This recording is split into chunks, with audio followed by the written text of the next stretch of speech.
praise God for bringing us to the first session of the second day of the Sound Doctrine Seminar 2. ஆரோக்கிய உபதேச இரண்டாம் கருத்தரங்கின் இரண்டாம் நாளின் முதல் கூட்டத்திற்கு கர்த்தர் நம்மை அழைத்து வந்திருப்பதற்காக அவரை துதிப்போம். Praise God for the refreshing presence that we have been so thoroughly enjoying ever since we assembled here. நாம் இங்கே கூடி வந்ததிலிருந்து அனுபவித்துக் கொண்டிருக்கின்றதான புத்துணர்வூட்டும் தெய்வ சமூகத்திற்காக கர்த்தரை துதிப்போம். And praise God for the Holy Spirit who is ministering the word of God through his servants to each of our hearts. நம் ஒவ்வொருவருடைய இருதயத்திற்கும் பரிசுத்த ஆவியானவர் தம்முடைய ஊழியர்கள் மூலமாக ஊழியம் செய்து கொண்டிருப்பதற்காக அவரை நாம் துதிப்போம். Several of you directly or indirectly conveyed to me yesterday how the talks of yesterday were so illuminating and enlightening. நேற்றைய தின செய்திகள் எவ்விதத்திலே பயனுள்ளதாகவும் புத்துணர்வூட்டுவதாகவும் கண்களை திறப்பதாகவும் இருந்தது என்று சொல்லி பலர் பலவிதங்களிலே என்னிடத்தில் கருத்து தெரிவித்தீர்கள். Thank you for what you have said, but give God all the glory because he alone is worthy. நீங்கள் சொன்ன பாராட்டு வார்த்தைகளுக்காக நன்றி. ஆனால் எல்லா கனத்தையும் மகிமையையும் தேவனுக்கே செலுத்துங்கள், ஏனென்றால் அவர் ஒருவரே சகல துதிக்கும் பாத்திரர். We are his people. நாம் அவருடைய மக்கள். What we use are his gifts. நாம் உபயோகிக்கின்றதான வரங்கள் அவருடைய வரங்கள். What we study is his word. நாம் படிப்பது அவருடைய வார்த்தை. And the person who ministered to us is his Holy Spirit. நமக்கு ஊழியம் செய்கின்றவர் அவருடைய பரிசுத்த ஆவியானவர். So to him be all glory, honor and praise this morning, and we acknowledge it afresh as we begin this second day program. ஆகவே அவருக்கே எல்லா கனத்தையும் மகிமையையும் துதியையும் செலுத்தி அவருடைய இறை பிரசன்னத்தை தரிசித்து இந்த நாளின் காலை வேளையை துவங்குகின்றோம். I want to briefly remind you of what we studied yesterday. நேற்றைய தினத்திலே நாம் கற்றுக்கொண்ட பாடங்களை நான் சுருக்கமாய் மீள்பார்வை செய்ய விரும்புகிறேன். One of the introductory lines that I gave you was this: my approach and my teaching will not be subjective, but it will be objective. என்னுடைய உபதேசங்கள் ஆள் சார்ந்ததாக இல்லாமல் பொருள் சார்ந்ததாக இருக்கும் என்று சொல்லி முக்கியமான வாசகத்தை முன்வைத்து நான் பேசினேன். What the Bible says and what we should understand, there my message is over. வேதம் என்ன சொல்கிறது, இதிலிருந்து நாம் என்ன விளங்கிக் கொள்ள வேண்டும் என்ற நிலையிலே என்னுடைய செய்தி முழுமை பெறுகிறது. So having presented what the Bible teaches, it is for you to discern in your specific situations whether things are so as it is written in the word of God. இப்படி வேத வசனங்கள் பிரசங்கிக்கப்பட்டிருக்கின்றதான சூழலிலே உங்களுக்கு வருகின்றதான நெருக்கடியான சூழ் அமைவுகளிலே காரியங்கள் இப்படி இருக்கிறதா என்று நிதானித்து பகுப்பு ஆராய்ந்து தீர்மானம் எடுக்க வேண்டியது உங்கள் பொறுப்பு. After a time of review of what we studied during the 5-day seminar in 1997, 1997 ஆண்டு நடந்த ஆரோக்கிய உபதேச கருத்தரங்கினுடைய செய்திகளை சுருக்கமாய் மீள்பார்வை நாம் செய்த பிறகு we just started our first subject or topic for this second seminar, namely deception. இந்த கருத்தரங்கினுடைய முதற் பாடமாக வஞ்சிக்கப்படுதல் என்கிற செய்தியை நாம் தியானித்தோம். And I gave you 7 areas where any person could normally be deceived. பொதுவாக வஞ்சிக்கப்படக்கூடிய 7 பகுதிகள் என்று நான் உங்களுக்கு பகிர்ந்து கொண்டேன். There could be other areas also, but these 7 seem to be very vital in my search of the New Testament, and I would like you to just go through them again and study all the texts in the context. இவைகள் தவிர வேறு பகுதிகளிலும் கூட ஒரு மனிதன் வஞ்சிக்கப்படுவதற்கு வாய்ப்புகள் உண்டு. இருந்தாலும் கூட புதிய ஏற்பாட்டை நான் ஆராய்ச்சி செய்த விதத்திலே இந்த 7 பிரதானமானவைகளாக எனக்கு தென்பட்டன. இந்த குறிப்புகளை நீங்கள் வீட்டிற்கு சென்று வசனங்களோடு சேர்ந்து வாசித்து இன்னும் கூட விளக்கம் பெறும்படியாக அன்போடு கேட்டுக்கொள்கின்றேன். These 4 warnings have been served to us as our own safeguards. நமக்கு பாதுகாப்பு அளிக்கும்படியாக 4 எச்சரிக்கைகளை நான் உங்களுக்கு முன்வைத்தேன். I remind you of the very words of Jesus Christ. I have told these things to you already. ஏற்கனவே இவைகள் நான் உங்களுக்கு அறிவித்திருக்கின்றேன் என்று சொன்ன இயேசு கிறிஸ்துவின் வார்த்தைகளை உங்களுக்கு நினைப்பூட்டினேன். Prevention is always better than cure. வருமுன் காப்பது எப்பொழுதுமே சாலச் சிறந்தது. Having got into a deception, to be restored from deception is not that easy. வஞ்சிக்கப்பட்ட பிற்பாடு வஞ்சகத்தினின்று வெளிவருவது என்பது மிகவும் கடினமான ஒரு காரியம். Healing from backsliding is much easier than restoration from deception.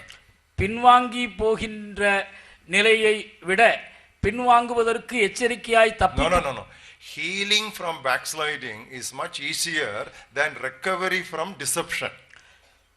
பின்வாங்குதலிலிருந்து திரும்புவதை விட வஞ்சகத்திலிருந்து விடுபடுவது கடினமான காரியம். Now that is something which is uniformly taught all over the New Testament. That is why deception is more serious and more awful than even backsliding in life. புதிய ஏற்பாட்டிலே நெடுகவே நமக்கு போதிக்கப்படுகின்றதான ஒரு படிப்பினை என்னவென்றால், பின்வாங்குதலை விட வஞ்சிக்கப்படுதல் கோரமானது, பின்வாங்குதலிலிருந்து திரும்புவதை விட வஞ்சகத்திலிருந்து விடுபடுவது கடினம். A backslidden person will easily know that he is backslidden. He will say, I am backslidden, pray for me. But a deceived man will continue to defend himself, say, I am not deceived, what I am saying is right. பின்மாற்றம் அடைந்ததான ஒரு மனிதன், நான் விழுந்து போய்விட்டேன், பின்வாங்கி போய்விட்டேன், எனக்காக ஜெபியுங்கள், நான் மீண்டும் மலர விரும்புகின்றேன் என்று சொல்லுவான். ஆனால் வஞ்சிக்கப்பட்டவனோ, நான் செய்வது சரிதான், நான் சொல்வது சரிதான், நான் நன்றாகத்தானே இருக்கிறான் என்று சொல்லி தன் கிரியைகளை நியாயப்படுத்துவான். The deceptiveness of deception is that deceived man does not know that he is deceived. வஞ்சிக்கப்படுதலின் கொடிய வஞ்சகம் என்னவென்றால், வஞ்சிக்கப்பட்ட மனிதன் தான் வஞ்சிக்கப்பட்டிருக்கிறேன் என்று அறிய மாட்டான். So that is why the four warnings are very important, because that will prevent us from getting into the snares and the net of the evil one. ஆகவேதான் இந்த வஞ்சக வலையிலும் வஞ்சக கண்ணியிலும் விழாதபடிக்கு நம்மை பாதுகாப்பதற்கு முன்னெச்சரிப்புகள் தேவை. Now we move on to the second subject of this Sound Doctrine Seminar number 2. இந்த இரண்டாம் ஆரோக்கிய உபதேச கருத்தரங்கினுடைய இரண்டாவது பாடத்திற்குள் இப்பொழுது நாம் நுழைகின்றோம். I want to begin this day spending some time with you talking about the presence of God. இறை பிரசன்னம் என்ற தலைப்பிலே ஒரு சில நிமிட நேரங்கள் உங்களோடு நான் அளவலாக விரும்புகின்றேன். The presence of God. தெய்வ சமூகம். What is the presence of God? இறை பிரசன்னம் என்பது என்ன? How is it manifested? இது எவ்வாறு வெளிப்படுத்தப்படுகிறது? How can we sense it? இந்த பிரசன்னத்தை நாம் எவ்வாறு உணர முடியும்? Answer to these questions from biblical perspective will keep us from many a false doctrine. வேத கண்ணோட்டத்திலே இந்த கேள்விகளுக்கு பதில் காண்பது பல துர் உபதேச அலைகளினின்று நம்மை காத்துக்கொள்ளும். What is the presence of God? இறை பிரசன்னம் என்பது என்ன? How is it manifested? இது எவ்வாறு வெளிப்படுத்தப்படுகிறது? And how can we sense it? இதனை நாம் எவ்வாறு உணர முடியும்? Now that's roughly what we are going to study during this morning session. இந்த காலை வேளையிலே இதை குறித்து தான் நாம் விஸ்தாரமாக பார்க்க I போகின்றோம். want to begin with the three unique characteristics of God Almighty. சர்வ வல்லமையுள்ள தேவனின் மூன்று சிறப்பம்சங்களை நான் முதலாவது குறிப்பிட விரும்புகின்றேன். Number 1, முதலாவது omnipresence. சர்வ வியாபகம். Number 2, இரண்டாவது omnipotent. சர்வ வல்லமை. And number 3, மூன்றாவது omniscient. சர்வ ஞானம். Omnipresence means he is present everywhere. சர்வ வியாபகம் என்பது அவர் எங்கும் நிறைந்திருக்கின்றார் என்று பொருள். Omnipotent or omnipotence means he is all powerful, almighty. சர்வ வல்லமை என்பது அவர் எல்லாவற்றையும் செய்ய வல்லவர் என்று பொருள். Omniscience means he is all knowing, he is a God of all knowledge, nothing is secretive to him. சர்வ ஞானம் என்பது தேவன் எல்லாவற்றையும் அறிந்தவர் என்பதை குறிக்கிறது. அவருடைய அறிவுக்கும் ஞானத்திற்கும் அப்பாற்பட்டது அல்லது மறைவானது என்று ஒன்றுமில்லை. This is our basic Christian faith. இது நம்முடைய அடிப்படை கிறிஸ்தவ விசுவாசம். Our God of the Bible is omnipresent, he is omnipotent and he is omniscient. வேதம் கூறும் நமது தேவன் சர்வ வியாபியாகவும் சர்வ வல்லமை உள்ளவராகவும் சர்வ ஞானியாகவும் இருக்கின்றார். And we want to pick up that first character, omnipresence of God in this talk.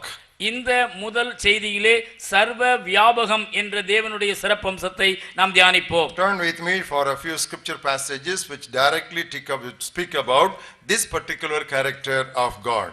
தேவனுடைய இந்த சிறப்பம்சத்தை நமக்கு நேரடியாக சொல்லுகின்றதான சில வேதவசன பகுதிகளை நாம் இப்பொழுது வாசிப்போம். Psalm 139, I'll read from verse 7 to 12. சங்கீதம் 139 வசனங்கள் 7 முதல் 12 வரை. Where can I go from your spirit? உம்முடைய ஆவிக்கு மறைவாக எங்கே போவேன்? Where can I flee from your presence? உம்முடைய சமூகத்தை விட்டு எங்கே ஓடுவேன்? If I ascend into heaven, you are there. நான் வானத்திற்கு ஏறினாலும் நீர் அங்கே இருக்கிறீர். If I make my bed in hell, behold, you are there. நான் பாதாளத்தில் படுக்கை போட்டாலும் நீர் அங்கேயும் இருக்கிறீர். If I take the wings of the morning and dwell in the uttermost parts of the sea, even there your hand shall lead me. நான் விடியற்காலத்து செட்டைகளை எடுத்து சமுத்திரத்தின் கடையாந்திரங்களிலே போய் தங்கினாலும் அங்கேயும் உமது கை என்னை நடத்தும். And your right hand shall hold me. உமது வலதுகரம் என்னை பிடிக்கும். If I say surely the darkness shall fall on me, even the night shall be light about me. இருள் என்னை மூடிக்கொள்ளும் என்றாலும் இரவும் என்னை சுற்றி வெளிச்சமாயிருக்கும். Indeed the darkness shall not hide from you, but the night shines as the day. Darkness and the light are both alike to you. உமக்கு மறைவாக இருளும் அந்தகாரப்படுத்தாது, இரவும் பகலைப் போல வெளிச்சமாயிருக்கும்.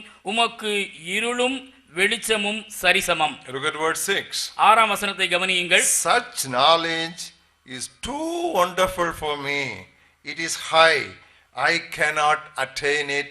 I cannot understand it. இந்த அறிவு எனக்கு மிகுந்த ஆச்சரியமும் எனக்கு எட்டாத உயரமுமாய் இருக்கிறது. இதை நான் எப்படி புரிந்து கொள்வேன், எப்படி விளங்கிக் கொள்வேன்? We cannot fully understand God in our human finite system. நம்முடைய குருவி மூளையை வைத்துக்கொண்டு தேவனுடைய முழு சர்வ வியாபக தன்மையையும் நாம் புரிந்து கொள்ள முடியாது. The Holy Spirit has revealed portions of God's greatness to us during this earthly sojourn. இந்த பூமியிலே நமக்கு தேவனுடைய மகத்துவத்தை பரிசுத்த ஆவியானவர் பங்கு பங்காக ஆங்காங்கே வெளிப்படுத்தி இருக்கின்றார். According to Paul, our knowledge is imperfect.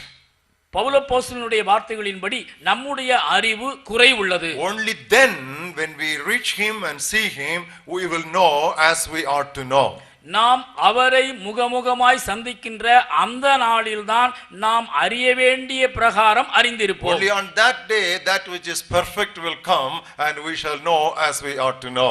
அந்த நாளில்தான் பூரணமானது இன்னதென்று நமக்கு விளங்கும். அப்பொழுதுதான் அறியப்பட வேண்டிய விதத்திலே நாம் அறிந்து கொள்வோம். Today what we know about God is only a portion, or it is a partial knowledge. இன்றைக்கு நாம் தேவனை குறித்து அறிந்திருப்பதெல்லாம் ஒரு பகுதிதான், குறைவானதுதான். And there is so much we cannot understand. அநேக காரியங்கள் நம்முடைய புத்திக்கு எட்டாததாகவே இருக்கிறது. That is why faith begins to play and it begins to act on our behalf.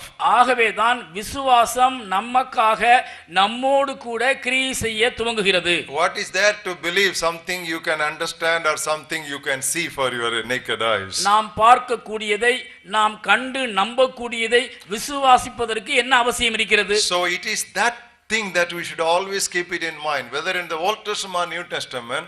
The revelation of God for human understanding is very finite and limited, and rest of it, everything is embraced by faith. மனித மூளைக்கும் மனித விளங்குதலுக்கும் பழைய ஏற்பாட்டிலும் புதிய ஏற்பாட்டிலும் வெளிப்படுத்தப்பட்டுள்ளதான தேவனை குறித்ததான காரியங்கள் எல்லாம் அளவுக்கு குறைவானதுதான். ஆகவே நம்முடைய புத்திக்கு எட்டாத காரியங்களை விசுவாசத்தினால் அணைத்துக் கொள்வதுதான் உசிதம். The first fruits, a little bit of the initial things only we have understood.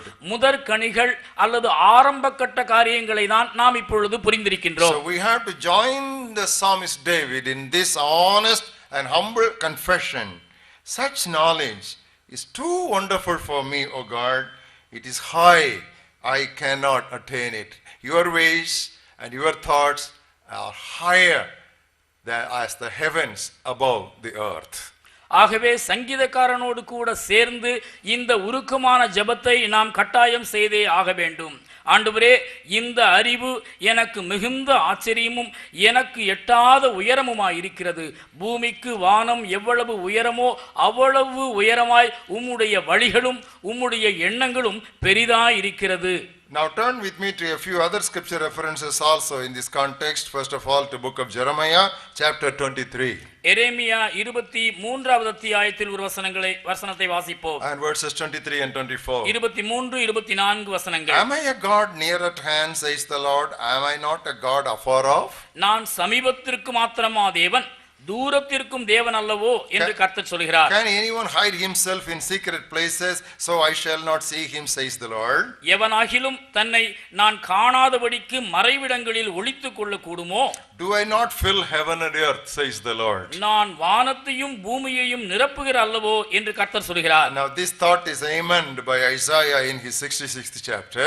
ஏசாயா 66வது அத்தியாயத்திலே எரேமியாவின் கூற்றுக்கு அவர் ஆமென் சொல்கின்றார். Thus says the Lord, verse 1, heaven is my throne and earth is my footstool. முதலாம் வசனம் கர்த்தர் சொல்லுகிறது, வானம் எனக்கு சிங்காசனம், பூமி எனக்கு பாதபடி.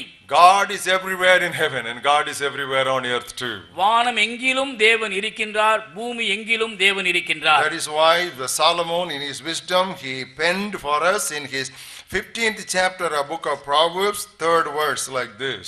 ஆகவே ஞானிகளுக்கெல்லாம் ஞானியாகிய சாலமோன் தன்னுடைய நீதிமொழிகள் புத்தகம் 15வது அத்தியாயத்திலே இவ்விதமாக வைர வரிகளை செதுக்கினார். The eyes of the Lord are in every place, keeping watch on the evil as well as the good. மூன்றாம் வசனம், கர்த்தரின் கண்கள் எவ்விடத்திலும் இருந்து நல்லோரையும் தீயோரையும் நோக்கி பார்க்கிறது. When God is everywhere, what is the need for building a temple? தேவன் எவ்விடத்திலும் இருக்கின்றதான வேளையிலே அவருக்கென்று சொல்லி ஒரு ஆலயத்தை கட்டுவதற்கான அவசியம்தான் என்ன? David wanted to build a house for God. தாவீது தேவனுக்கு ஒரு ஆலயத்தை கட்ட விரும்பினார். But God did not very much like that idea. ஆனால் அந்த எண்ணத்தை தேவன் அவ்வளவாய் விரும்பவில்லை. Follow my message carefully. I'm just building up step by step and I will be moving into a very crucial subject and truth this morning.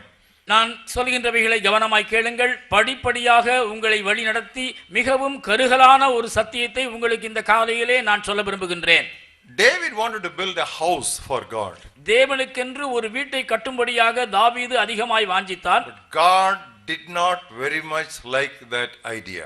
ஆனால் அந்த எண்ணத்தை தேவன் அவ்வளவாய் விரும்பவில்லை. How do I say that? நான் எப்படி இதை சொல்கின்றேன்? 2 Samuel 7th chapter. 2 சாமுவேல் 7வது அத்தியாயம். I'll read the first 6 verses to you. Follow them carefully. முதல் 6 வசனங்களை வாசிக்கின்றேன், கவனமாக கேளுங்கள். Now it came to pass when the king was dwelling in his house and the Lord had given him rest from all his enemies and all around, that the king said to Nathan the prophet, see now, I dwell in the house of Cedar, but the ark of God dwells inside tent curtains.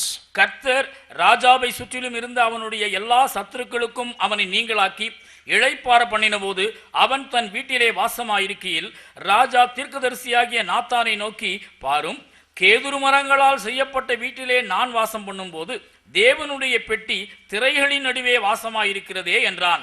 Then Nathan the prophet said to the king, go and do all that is in your heart, for the Lord is with you. அப்பொழுது Nathan ராஜாவை நோக்கி, நீர் போய் உம்முடைய இருதயத்தில் உள்ளபடியெல்லாம் செய்யும், கர்த்தர் உம்மோடு இருக்கிறாரே என்றான்.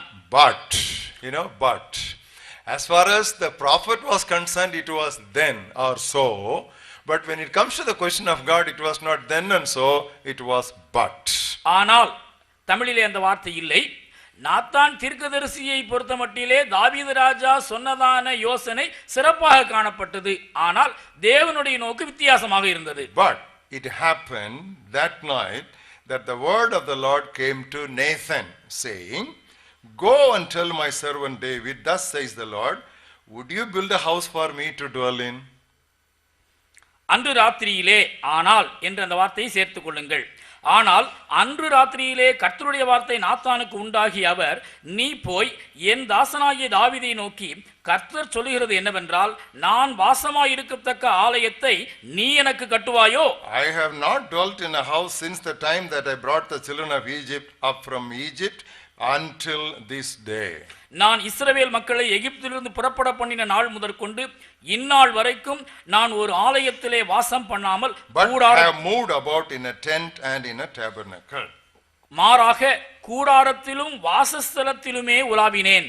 Now I think this is where we must differentiate. Spiritual mind should differentiate the difference between God's perfect will and God's permissive will.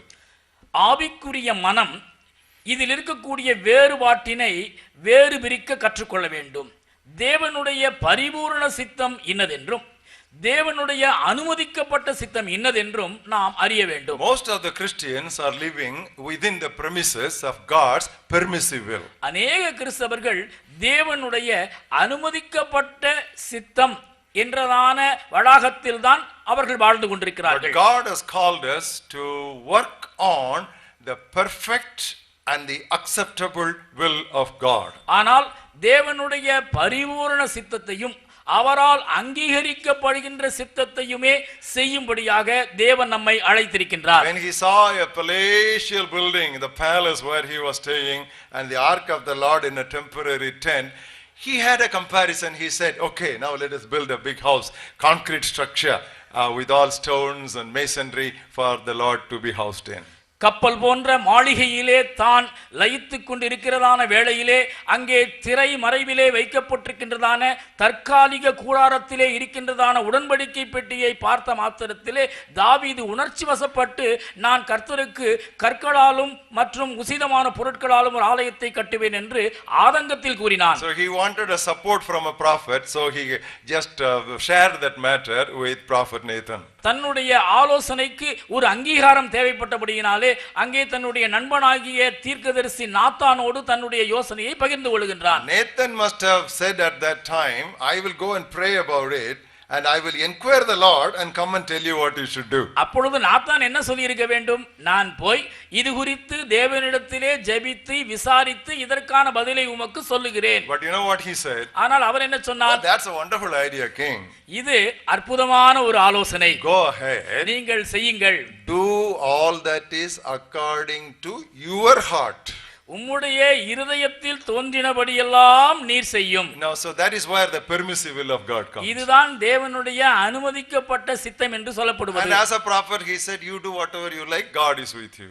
கர்த்தர் உம்மோடு கூட இருக்கின்றார், ஆகவே நீர் உம் விருப்பம் போல செய்யும் என்று சொல்லி தன்னுடைய தீர்க்கதரிசன மொழியிலே அவர் அவர்களுக்கு வாழ்த்து கூறினார். Even a prophet can tell a wrong doctrine.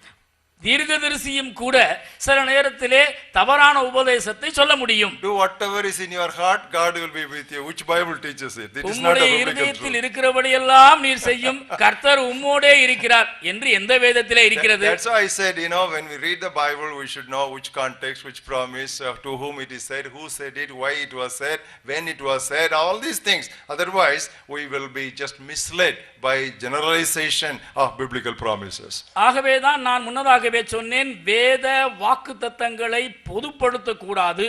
எங்கே சொல்லப்பட்டது, யாருக்கு சொல்லப்பட்டது, யார் சொன்னது, எந்த சூழலிலே சொல்லப்பட்டது, சொல்லப்பட்ட சூழமைவு என்ன என்பதையெல்லாம் தீர ஆராய்ந்து பார்த்து தான் நாம் ஒரு முடிவுக்கு வர வேண்டும். After he gave his recommendation and appreciation and concurrence to the king, that night God appeared to Nathan. Come on, what counsel did you give, man? Have I ever dwelt in these houses and concrete places?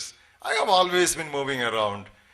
You see how I think God was very displeased with this very idea as we develop how the temple affair moved on as we read the history of God's people. Nathan தன்னுடைய அங்கீகாரத்தையும் பாராட்டுதலையும் அனுமதியையும் தாவீதுக்கு கொடுத்த பிறகுதான் அன்று ராத்திரியிலே நாத்தானோடு தேவன் பேசுகின்றார். என்னையா நாத்தானே, ஏன் இப்படி அதிக பிரசங்கித்தனமான காரியத்தை செய்தீர்? நான் என்றாவது இப்படிப்பட்ட கட்டிடங்களிலே குடியிருந்திருக்கின்றேனா? நான் வாசம் செய்ததெல்லாம் தற்காலிகமான கூடாரங்களில் தானே. இதனை மறந்து ஏன் இப்படிப்பட்ட தவறான ஆலோசனையை ராஜாவுக்கு கொடுத்தாய் என்று அவரிடத்திலே சொல்லுகின்றார்.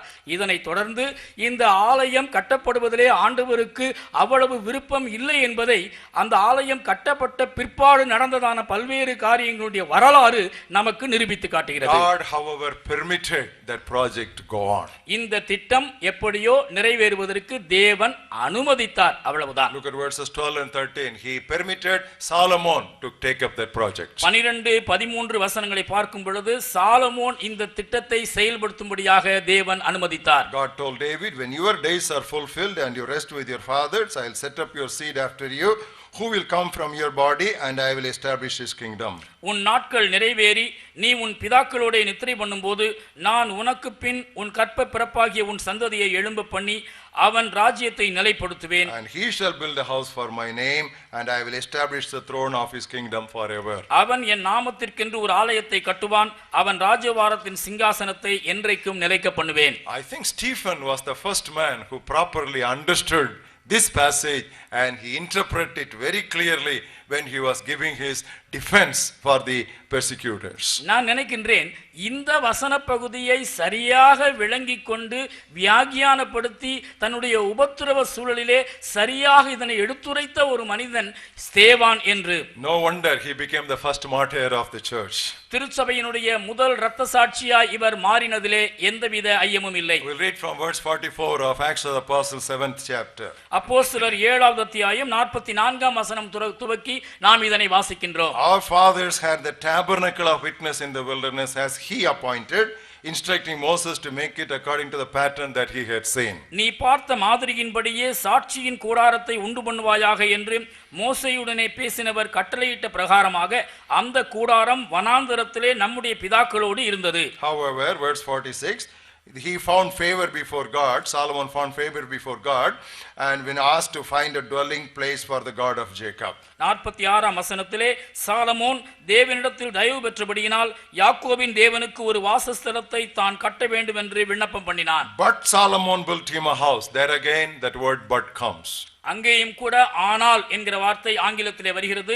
சாலமோனோ அவருக்கு ஆலயத்தை கட்டினான். However, ஆகிலும், that's very important. அதுதான் முக்கியமான வார்த்தை. Okay, God allowed him to build the house, and God prospered his building project. Everything is there. However, Solomon ஆலயத்தை கட்டுவதற்கு தேவன் அனுமதித்தார். அவனுடைய கட்டிட திட்டத்தை அவர் வளரும்படி செய்தார். ஆகிலும், the most high, the words he uses, the most high does not dwell in temples made with hands.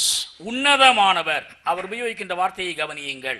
சர்வ வல்லமையான உன்னதமானவர் கைகளினால் செய்யப்பட்ட ஆலயங்களில் வாசமாயிரார். Immediately he quotes prophet Isaiah. உடனடியாக ஏசாயா தீர்க்கனை அவர் மேற்கோள் காட்டுகின்றார். As the prophet says, heaven is my throne and earth is my footstool. What house will you build for me, says the Lord. வானம் எனக்கு சிங்காசனமும் பூமி எனக்கு பாதபடியுமாய் இருக்கிறது. எனக்காக நீங்கள் எப்படிப்பட்ட வீட்டை கட்டுவீர்கள்? நான் தங்கி இருக்கத்தக்க ஸ்தலம் எது? What is the place of my rest? Has my hand not made all these things? நான் தங்கி இருக்கத்தக்க ஸ்தலம் எது? இவைகள் எல்லாவற்றையும் என்னுடைய கரம் உண்டாக்கவில்லையா?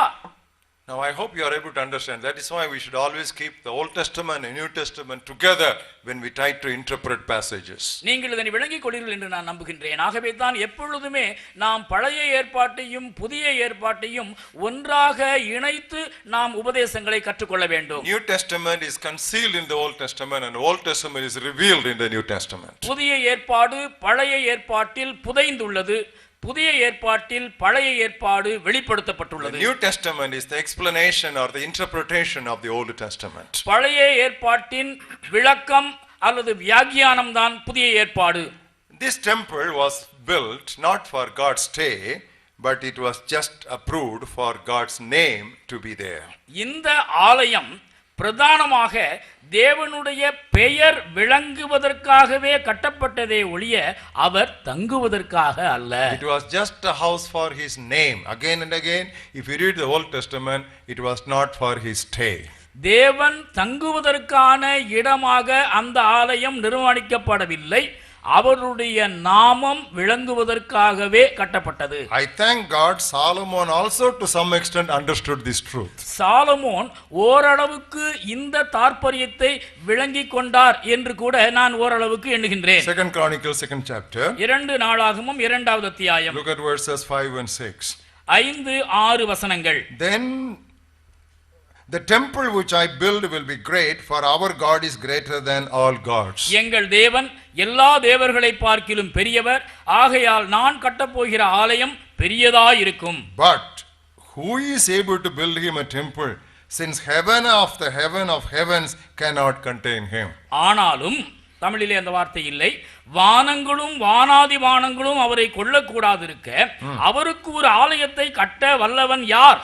Who am I then that I should build him a temple, except to burn sacrifice before him. அவர் சந்நிதியில் தூபம் காட்டுகிறதற்கு அல்லது பலி செலுத்துகிறதற்கே ஒழிய வேறே முகாந்திரமாய் அவருக்கு ஆலயம் கட்டுகிறதற்கு நான் எம்மாத்திரம். So Solomon was not fully correct, but he was semi correct.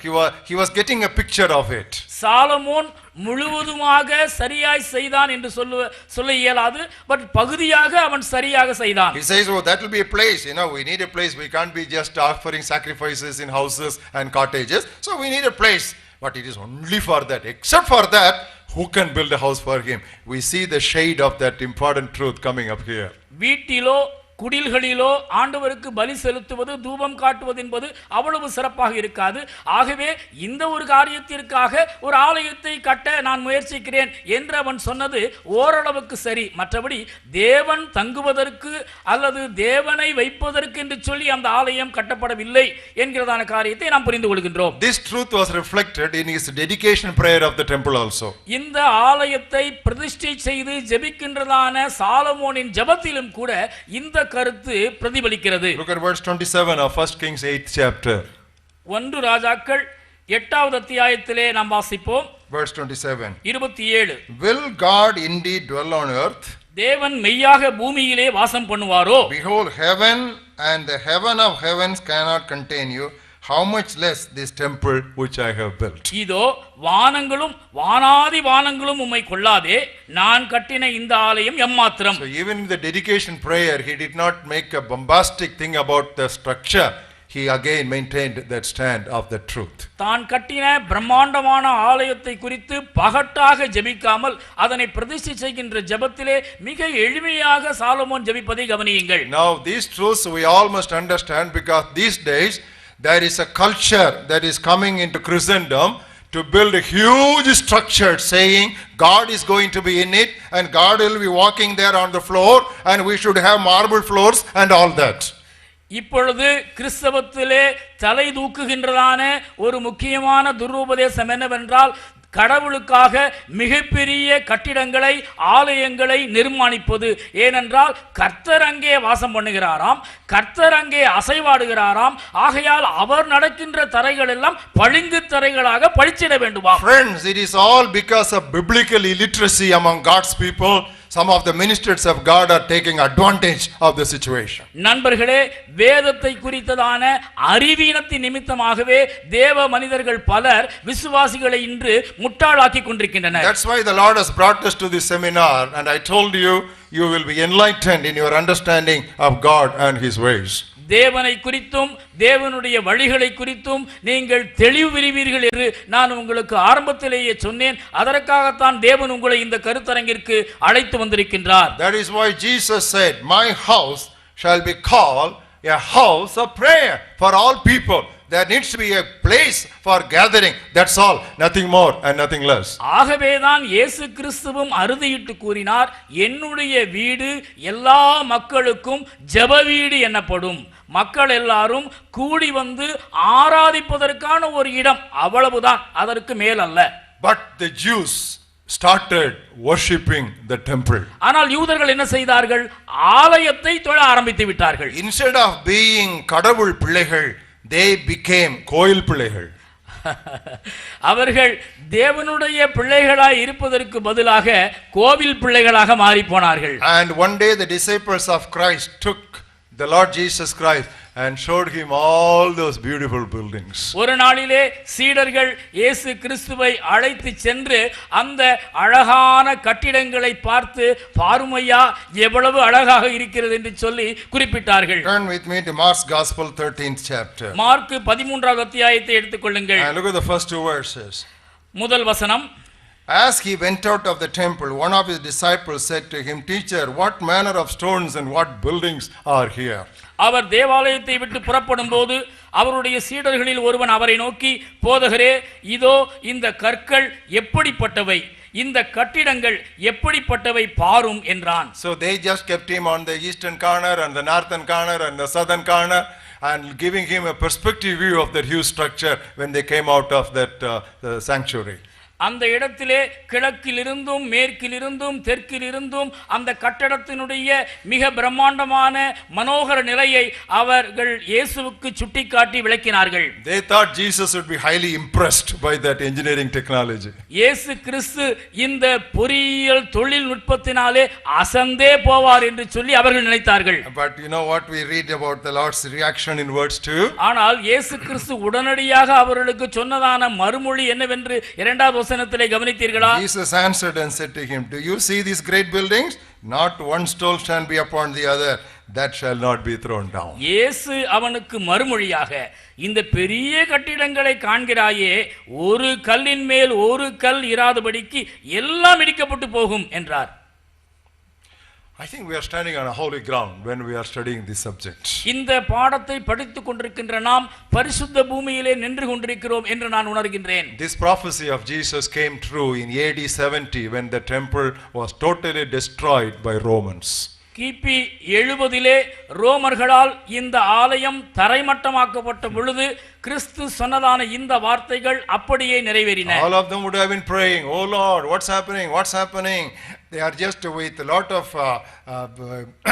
bulldozers, they are just breaking down our buildings. They all would have cried. But Jehovah was not moved. He wanted the temple to be destroyed. அந்த ஆலயம் புல்டோசர்களால் இடித்து தரைமட்டமாக்கப்படுகின்றதான வேளையிலே ஆங்காங்கே மக்கள் கூவி கதறி தேவனை நோக்கி கூக்குரலிட்டிருப்பார்கள். ஆண்டவரே, உம்முடைய ஆலயம் இடிக்கப்படுகிறதே, நீர் இதனை குறித்து அக்கறை காட்ட மாட்டீரோ என்று அநேகர் அங்கலாய்த்தார்கள். ஆனால் யெகோவாவோ அசையவே இல்லை. Because he wanted his perfect will to be fulfilled. ஏனென்றால் அவர் அந்த ஆலயம் இடிக்கப்படுவதை அனுமதித்தார். தம்முடைய பரிபூர்ண சித்தம் நிறைவேற வேண்டும் என்பதிலே அவர் குறியாயிருந்தார். And it reaches its climax when we have the revelation given to John the divine, where it is said, "I saw no temple there." அந்த காரியம் தொடர்ந்து உச்சகட்டத்தை அடைகின்றது. திவ்ய வாசகனாகிய யோவான் வெளிப்படுத்துகின்ற வேளையிலே அவன் சொல்லுகின்ற வார்த்தைகள் மூலமாக அங்கே ஆலயம் காணப்படவில்லை. That's the perfect will of God. அதுதான் தேவனுடைய பரிபூரண சித்தம். And the death of the Lord Jesus Christ also explains that truth.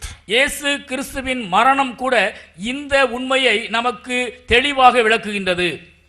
When the spirit of Jesus Christ left his body, கிறிஸ்துவின் ஆவி அவருடைய உடலை விட்டு பிரிந்த பொழுது the veil in the temple was torn from top to bottom. ஆலயத்தில் இருந்த திரைச்சீலை மேலிருந்து கீழாக இரண்டாய் கிழிந்தது. If I will ask any of you to tear this curtain, you won't tear from top to bottom. It is easier to tear from bottom to top. நான் உங்களில் யாரையாவது இங்கு பின்னுள்ள திரைச்சீலை கிழியுங்கள் என்று நான் சொல்வேனே, ஆனால் யாரும் அதனை மேலிருந்து கீழாக கிழிக்க முற்பட மாட்டீர்கள். கீழிருந்து மேலே கிழிப்பதுதான் சுலபமானது. Tearing from bottom to top is man's work, but tearing from top to bottom is God's work. திரைச்சீலையை கீழிருந்து மேலாக கிழிப்பது மனிதனுடைய வேலை, ஆனால் திரைச்சீலையை மேலிருந்து கீழாக கிழிப்பது இறைவனின் வேலை. And what did God wanted people to understand by that act on that Good Friday? அந்த பெரிய வெள்ளி தினத்தன்று நிகழ்ந்ததான இந்த திரைச்சீலை சம்பவத்தின் மூலமாக தேவன் மக்களை எதை கற்றுக்கொள்ள வேண்டும் என்று எதிர்பார்த்தார்? Deity cannot be localized. தெய்வத்தை ஓரிடத்தில் வைக்க முடியாது. Once again, மீண்டுமாய் சொல்கின்றேன், imprint it upon your hearts. உங்களுடைய இதயத்திலே பசுமரத்தாணியாய் பதித்துக் கொள்ளுங்கள். Deity cannot be localized. தெய்வத்தை ஓரிடத்தில் அடைக்க முடியாது. He can be worshipped anywhere because he is omnipresent. அவர் சர்வ வியாபியாய் இருக்கின்றபடியினால் அவரை எங்கும் தொழுது கொள்ளலாம். That's what he told the Samaritan woman. அதைத்தான் சமாரிய பெண்ணிடத்திலே ஆண்டவர் கூறினார். Our fathers worshipped in this mountain. எங்களுடைய பிதாக்கள் இந்த மலையிலே தேவனை தொழுது கொண்டார்கள். But you Jews, you claim that Jerusalem is the place where people ought to worship. எருசலேமில் தான் மக்கள் தேவனை ஆராதிக்க வேண்டும் என்று யூதர்களாகிய நீங்கள் சொல்லுகின்றீர்கள். And what was Jesus' answer? ஆனால் இயேசு கிறிஸ்துவினுடைய பதில் இதற்கு என்ன? Not only in this mountain or in Jerusalem, the time comes when people shall worship God everywhere. இந்த மலையில் மட்டுமல்ல, எருசலேமில் மாத்திரமல்ல, பிதாவை எங்கும் தொழுது கொள்ளும் காலம் வரும். Because God is not a substance, God is a spirit. ஏனென்றால் தேவன் ஒரு பொருள் அல்ல, அவர் ஒரு ஆவி. He is not a physical substance, but he is a spiritual being. அவர் ஒரு பௌதீக பொருள் அல்ல, மாறாக ஆவியாக இருக்கின்றார். And those who worship him must worship him not ceremonially, but in spirit and in truth. அவரை தொழுது கொள்கின்றவர்கள் சடங்காச்சாரமாக அல்ல, ஆவியோடும் உண்மையோடும் அவரை தொழுது கொள்ள வேண்டும். And Jesus Christ taught that great lesson to his disciples. இயேசு கிறிஸ்து இந்த மாபெரும் சத்தியத்தை தனது சீடர்களுக்கு கற்பித்தார். Where 2 or 3 are gathered together in my name, there I am in their midst. என் பெயரினாலே 2 அல்லது 3 பேர் எங்கே கூடியிருக்கிறீர்களோ அங்கே அவர்கள் மத்தியில் நான் இருக்கிறேன். That is what Apostle Paul also emphasized when he was writing to the Corinthian believers. கொரிந்திய விசுவாசிகளுக்கு எழுதும் பொழுது பவுல் அப்போஸ்தலனும் இதே சத்தியத்தை தான் வலியுறுத்துகின்றார். 1 Corinthians 5th chapter. 1 கொரிந்தியர் 5வது அத்தியாயம். Look at the 4th verse. 4ஆம் வசனத்தை கவனியுங்கள். In the name of the Lord Jesus Christ, when you are gathered together along with my spirit, with the power of our Lord Jesus Christ. நீங்களும் என்னுடைய ஆவியும் நமது கர்த்தராகிய இயேசு கிறிஸ்துவின் அதிகாரத்தோடே கூடி வந்திருக்கையில். You know, the same truth he is writing to a local church. அதே சத்தியத்தை உள்ளூர் சபை ஒன்றிற்கு பவுல் அப்போஸ்தலன் எழுதுகின்றார். Let me now summarize what I have been telling you during the last half an hour. நான் கடந்த அரை மணி நேரமாக உங்களோடு பகிர்ந்து கொண்ட காரியங்களை இப்பொழுது தொகுத்து கூறுகின்றேன். God is omnipresent. தேவன் சர்வ வியாபி. Building up a temple for him was not God's perfect idea. இந்த தேவனுக்கென்று ஒரு ஆலயத்தை கட்டுவது தேவனுடைய பரிபூரண சித்தம் அல்ல. However, he permitted it. ஆயினும் இவர் இதற்கு அனுமதி கொடுத்தார். More than proper use, it was abused and misused. அது அதிகமாய் பயன்படுத்தப்பட்டதை விட அதிகமாய் துர்ப்பிரயோகப்பட்டதான் செய்தது. And Jesus predicted its destruction. ஆகவே இந்த ஆலயத்தினுடைய அழிவை குறித்து இயேசு கிறிஸ்து முன்மொழிந்தார். One stone will not be on the other stone. ஒரு கல்லின் மேல் மற்றொரு கல் இராது. Now actually the Roman people who destroyed the temple thought the kings who built the temple would have kept golden plates in between 2 bricks, so they made one stone and the other stone to be knocked off. It was a literal fulfillment of what Jesus said. இந்த ஆலயத்தை கட்டிய Solomon இந்த கற்கள் ஒவ்வொன்றிற்கும் இடையே தங்க பாளங்களை வைத்திருக்க கூடும் என்று எண்ணினபடியினாலே ரோமர்கள் இந்த ஆலயத்தை தரைமட்டமாக்கும் பொழுது ஒரு கல்லின் மேல் ஒரு கல் இராதபடிக்கு எழுத்துப்பூர்வமாக இந்த நாசத்தை நிகழ்த்தினார்கள். And when Jesus died, that veil in the temple was torn from top to bottom, typifying deity cannot ever be localized. இயேசு கிறிஸ்து மரித்த பொழுது தேவாலயத்தினுடைய திரைச்சீலை மேலிருந்து கீழாக கிழிந்து அதன் மூலமாக தெய்வத்தை ஓரிடத்தில் அடைத்து வைக்க முடியாது என்கிறதான ஒரு உபதேசம் நிலைநாட்டப்பட்டது. With this foundation, now we will go to a more practical understanding and expression and application of this truth. இந்த அறிமுகத்தோடு கூட இந்த சத்தியத்தை நடைமுறையிலே நாம் எப்படி அப்பியாசிப்பது பயன்படுத்துவது என்று சொல்லி அடுத்த நிலைக்கு நாம் கடந்து செல்வோம். I am going to give you some facts about the presence of God. Maybe 5 facts I am going to give you about the presence of God today. இக்காலத்திலே இறை பிரசன்னத்தை குறித்து வேதம் கூறும் உண்மைகள் 5 நான் இப்பொழுது உங்களுக்கு சொல்ல விரும்புகின்றேன். We have seen what is not right. Now we are going to see what is true and right today. எது சரி அல்ல என்று இவ்வளவு நேரம் நாம் தியானித்தோம். ஆனால் வேதத்தின் அடிப்படையிலே எது சரி என்று இப்பொழுது நாம் பார்க்க போகின்றோம். Number 1. 1. God indwells every child of his. தமது பிள்ளை ஒவ்வொருவருக்குள்ளும் கடவுள் வாசம் பண்ணுகிறார். Once again, மீண்டுமாய் சொல்கிறேன், God indwells every child of his. தேவனுடைய பிள்ளை ஒவ்வொருவர் உள்ளும் கடவுள் வாசம் பண்ணுகின்றார். Turn with me to the book of Colossians. கொலோசியர் And first chapter. முதலாவது அத்தியாயம். I look at verse 27, the latter portion with me.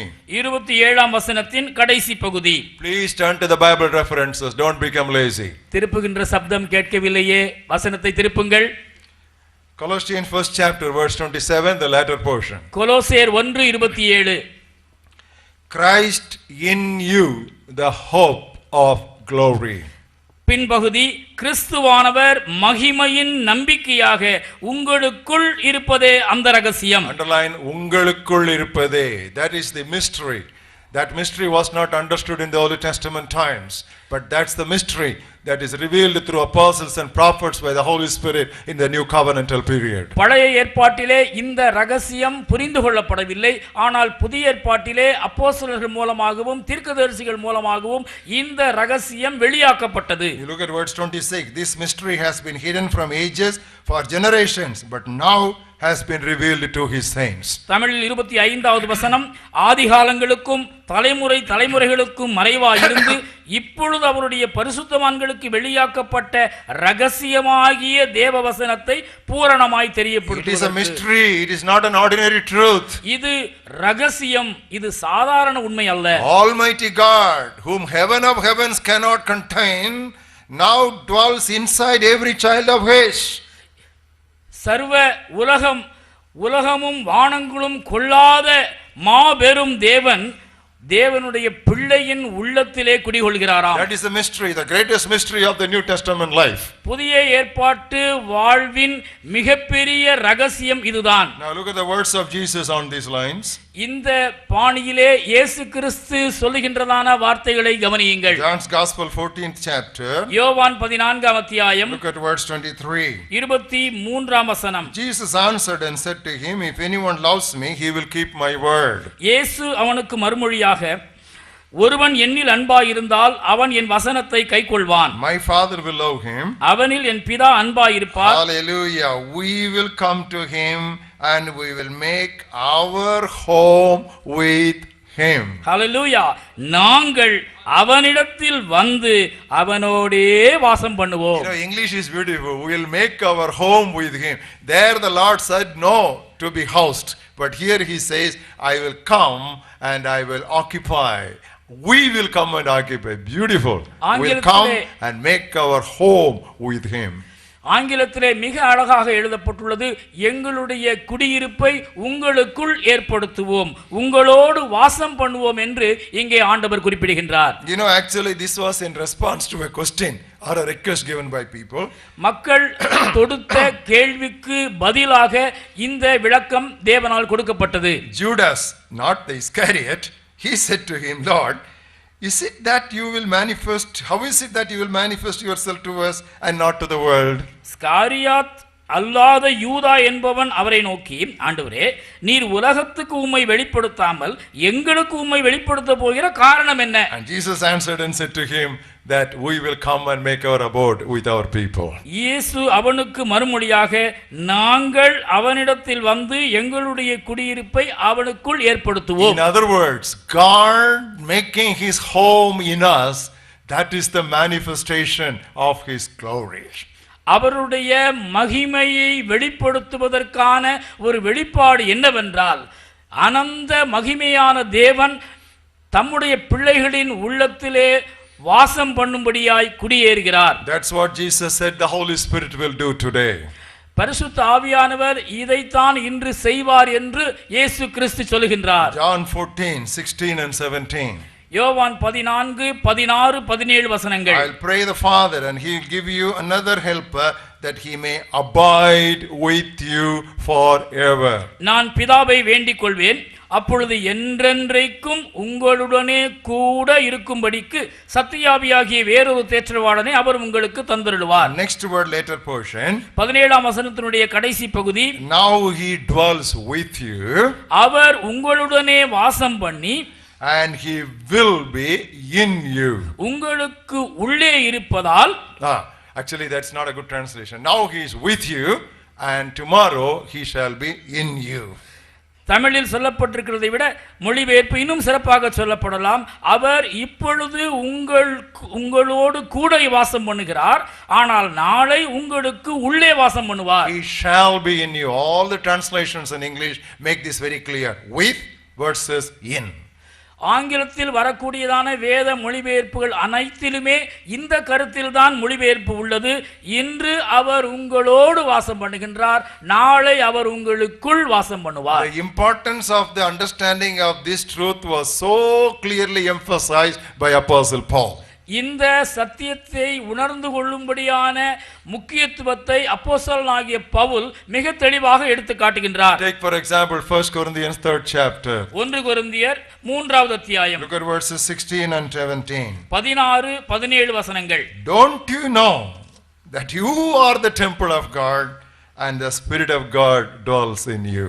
நீங்கள் தேவனுடைய ஆலயமாய் இருக்கிறீர்கள் என்றும் தேவனுடைய ஆவி உங்களில் வாசமாய் இருக்கிறார் என்றும் அறியாதிருக்கிறீர்களா? He could have simply said, you are the temple of God and the Spirit of God dwells in you. நீங்கள் தேவனுடைய ஆலயமாய் இருக்கிறீர்கள், தேவனுடைய ஆவி உங்களில் வாசமாய் இருக்கிறார் என்று சாதாரணமாக அவர் சொல்லி இருக்கலாமே. But he now just comes with a whip so that it can be emphasized. Don't you know that you are the temple of God and the Spirit of God dwells in you? ஆனால் அவர்களை தட்டி எழுப்பும்படியாக ஒரு வினா வாக்கியத்தோடு வருகின்றார். நீங்கள் தேவனுடைய ஆலயமாய் இருக்கிறீர்கள் என்றும் தேவனுடைய ஆவி உங்களில் வாசமாய் இருக்கிறார் என்றும் அறியாதிருக்கிறீர்களா? And now come with me to the same book, 6th chapter. See the truth repeated. இதே சத்தியம் அதே புத்தகத்திலே மறுபடியும் வலியுறுத்தி சொல்லப்படுவதை கவனிக்கும்படியாக 6வது அத்தியாயத்திற்கு வாருங்கள். Look at verse 19. 19ஆம் வசனம். Don't you know, there again a question, it's a whip. Don't you know that your body is the temple of the Holy Spirit who is in you? அங்கும் அறியீர்களா என்ற ஒரு வினாவை அவர் தொடுக்கின்றார். உங்கள் உடலானது நீங்கள் தேவனாலே பெற்றும் உங்களில் தங்கியும் இருக்கிற பரிசுத்த ஆவியினுடைய ஆலயமாய் இருக்கிறது என்று அறியீர்களா? You know, God loves every child of his to become his house, his home, then that huge magnificent edifice that the king in all his wisdom and wealth tried to build. Shall we lift up our hands and say hallelujah? Hallelujah. தனது அனந்த ஞானத்திலும் தனது மிகுந்த செல்வத்திலும் மிக பிரம்மாண்டமாய் கட்டின சாலமோனுடைய மாபெரும் தேவாலயத்திலே வாசம் பண்ணுவதை விட தம்முடைய பிள்ளைகளினுடைய குட்டி உள்ளத்திலே வாசம் பண்ணுவதை தான் தேவன் அதிகமாய் வாஞ்சிக்கிறார். So the first fact we need to know about the presence of God today is that God indwells every child of his. ஆகவே இறை பிரசன்னத்தை குறித்து நாம் உணர்ந்து கொள்ள வேண்டிய முதலாவது உண்மை என்னவென்றால் இந்த பார்தலத்தின் சொந்தக்காரர் எந்தன் உள்ளத்தின் சொந்தமானார். Hallelujah. Hallelujah. Fact number 2. இரண்டாவது உண்மை about the presence of God today. இறை பிரசன்னத்தை குறித்து இக்காலத்தில் நாம் காண்கின்ற வேத உண்மை. God indwells the church. தேவன் தமது திருச்சபையில் வாசம் பண்ணுகிறார். God indwells the church. தேவன் தமது திருச்சபையில் வாசம் பண்ணுகிறார். Turn to some scripture passages beginning with Ephesians 2nd chapter. எபேசியர் 2வது அத்தியாயத்தில் வருகின்ற வசனத்தை தொடர்ந்து இன்னும் ஒரு சில வேத பகுதிகளை நாம் எடுத்து வாசிப்போம். Read from verse 19 to 22. Here is a pictorial language. 19ஆம் வசனம் முதல் 22ஆம் வசனம் வரை ஒரு சித்திரம் அழகாக தீட்டப்பட்டுள்ளது. Now therefore, now this is a dispensational difference from the Old Testament. Now therefore, you are no longer strangers and foreigners, but fellow citizens with the saints and members of the household of God, having been built on the foundation of the apostles and prophets, Jesus Christ himself being the chief cornerstone, in whom the whole building being joined together grows into a holy temple to the Lord, in whom you also are being built together for a habitation of God in the Spirit. ஆகையால் இனி, இந்த இனி என்கிற வார்த்தை ஏற்பாடுகளுக்கு இடையே உள்ளதான வேறுபாட்டினை குறிக்கின்றது. யுகங்களுக்கு இடையே உள்ளதான வித்தியாசத்தை இது குறிக்கின்றது. ஆகையால் நீங்கள் இனி அந்நியரும் பரதேசிகளுமாயிராமல் பரிசுத்தவான்களோடே ஒரே நகரத்தாரும் தேவனுடைய வீட்டாருமாயிருந்து அப்போஸ்தலர் தீர்க்கதரிசிகள் என்பவர்களுடைய அஸ்திவாரத்தின் மேல் கட்டப்பட்டவர்களுமாய் இருக்கிறீர்கள். அதற்கு இயேசு கிறிஸ்து தாமே மூலைக்கல்லாயிருக்கிறார்.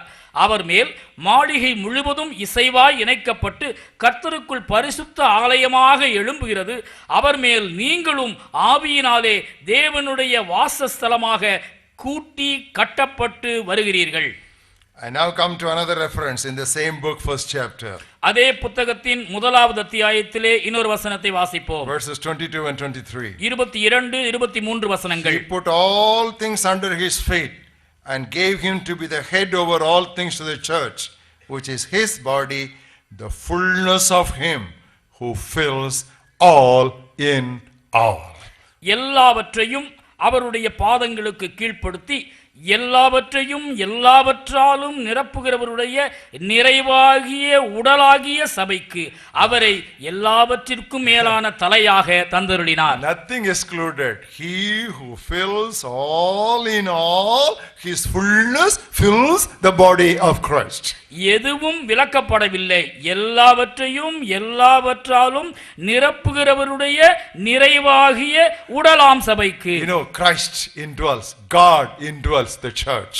தேவன் கிறிஸ்து தமது சபையிலே வாசம் பண்ணுகின்றார். Now whenever there is a very important New Testament doctrinal truth that is brought to us in the New Testament, usually it is told or taught both by Paul and Peter.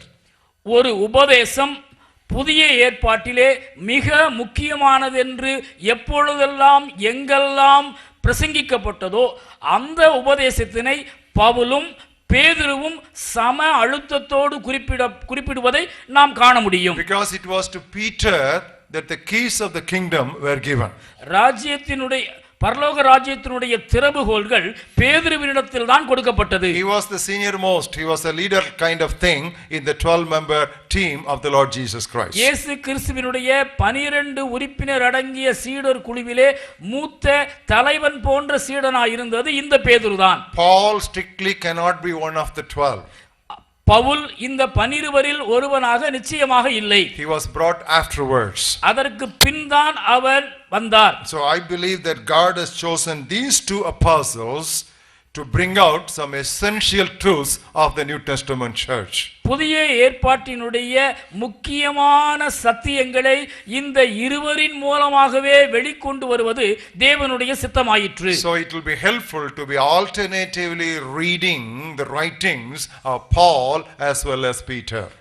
Pavul பேதுரு ஆகிய இந்த இருவரும் எழுதிய வார்த்தைகளை நாம் இணையாக மாறி மாறி வாசிப்பது இந்த சத்தியத்தை தெளிவாக விளங்கிக் கொள்வதற்கு ஏதுவாகும். Paul's understanding of the ways of God was rather higher than that was Peter. தேவனுடைய வழிகளை அறிந்து கொள்வதிலே பேதுருவை காட்டிலும் பவுலுடைய அணுகுமுறை உயர்ந்து இருந்தது. That is why Peter himself acknowledged, our brother Paul, according to the wisdom that has been given to him, has written in his epistles certain things which are hard to understand. நமது பிரிய சகோதரனாகிய பவுல் தனக்கு கொடுக்கப்பட்டதான தேவ ஞானத்தின்படியே தனது நிருபங்களிலே சில கடினமான காரியங்களை எழுதியுள்ளார். அவைகள் நமக்கு விளங்குவதற்கு கடினமாயுள்ளது. So the revelation to Paul was rather higher, but the revelation to Peter was not less important. பேதுருவுக்கு அளிக்கப்பட்டதான வெளிப்பாடுகள் முக்கியத்துவம் அல்ல என்று நாம் சொல்ல முடியாது. ஆனால் அதே சமயத்திலே பவுலுக்கு வெளிப்படுத்தப்பட்டதான காரியங்கள் உன்னதமானவையாக மேலானவைகளாக இருந்தது. Personally, I would think that Paul and Peter, they complement each other when it comes to some crucial truths of the scriptures. கருகலான காரியங்கள், நெருடலான சத்தியங்கள் என்று வருகின்றதான நேரங்களிலெல்லாம் பவுலும் பேதுருவும் ஒருவருக்கொருவர் தட்டி கொடுத்தார்கள் என்றே நான் சொல்லுவேன். I now come to 1 Peter 2nd chapter. For example, this truth that has been so beautifully complemented by both of them. இந்த காரியத்திலே இவர்கள் ஒவ்வொருவரும் தங்களை எப்படி தட்டி கொடுத்துக் கொள்கின்றார்கள் என்பதை கவனிப்பதற்காக 1 பேதுரு 2வது அத்தியாயத்தை எடுத்துக்கொள்ளுங்கள். One apostle of the Gentiles and another apostle to the Jews. You see, both of them are bringing this truth into the common forefront. புறவினத்தாருக்கு அப்போஸ்தலனாய் இருந்தவரும் யூதர்களுக்கு அப்போஸ்தலனாய் இருந்தவரும் எப்படி இந்த கருத்தினை ஆமோதித்து ஆமென் என்று சொல்கிறார்கள் என்று கவனியுங்கள். Because we are talking about a very vital truth, and this is how we should develop truths, doctrinal truths from God's word. தேவனுடைய வார்த்தையிலிருந்து உபதேசங்களை இப்படித்தான் நாம் கட்டி எழுப்ப வேண்டும். நாம் மிக முக்கியமான ஒரு சத்தியத்தை படித்துக் கொண்டிருக்கின்றோம். இந்நிலையிலே இவர்கள் இருவருடைய கூற்றும் ஒருமிக்க இருப்பதை கவனியுங்கள். 1 Peter 2nd chapter verses 4 and 5. 1 பேதுரு 2, 4, 5 வசனங்கள். You have come to him as a living stone, rejected indeed by men, but chosen by God and precious. மனிதரால் தள்ளப்பட்டலாயினும் தேவனால் தெரிந்து கொள்ளப்பட்டதும் விலையேற பெற்றதுமாயிருக்கிற ஜீவனுள்ள கல்லாகிய அவரிடத்தில் சேர்ந்தவர்களாகிய நீங்களும், You also as living stones are being built up a spiritual house, a holy priesthood, to offer up spiritual sacrifices acceptable to God through Jesus Christ. ஜீவனுள்ள கற்களைப் போல ஆவிக்கேற்ற மாளிகையாகவும் இயேசு கிறிஸ்து மூலமாய் தேவனுக்கு பிரியமான ஆவிக்கேற்ற பலிகளை செலுத்தும்படிக்கு பரிசுத்த ஆசாரிய கூட்டமாகவும் கட்டப்பட்டு வருகிறீர்கள். Dear brothers and sisters, அருமை சகோதர சகோதரிகளே, this truth that God indwells the church in all his fullness should be constantly borne in mind in all our other doctrinal studies.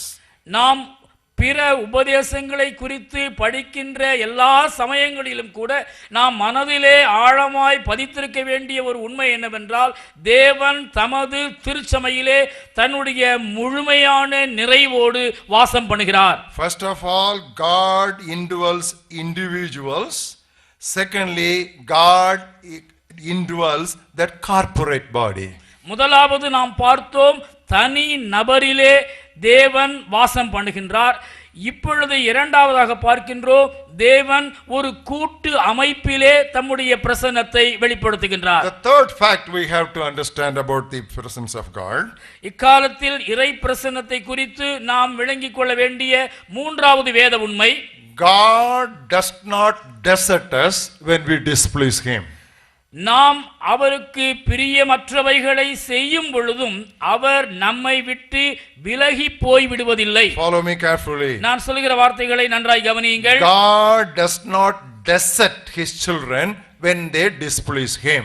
கர்த்தருடைய பிள்ளைகள் அவருக்கு பிரியமற்றவைகளை செய்யும் பொழுது அவர் அவர்களை விட்டு விலகி போய் விடுவது இல்லை. He does not desert them, but he disciplines them. அவர்களை அவர் விலகி போவதில்லை, மாறாக அவர்களை தண்டித்து திருத்துகிறார். It is not deserting, but it is disciplining. அவர்களை கைவிடுவது அல்ல, அவர்களை திருத்துகிறார். 1 Corinthians 3rd chapter 16 and 17. 1 கொரிந்தியர் 3:16-17 வசனங்கள். Please turn to your Bibles. Please turn to your Bibles.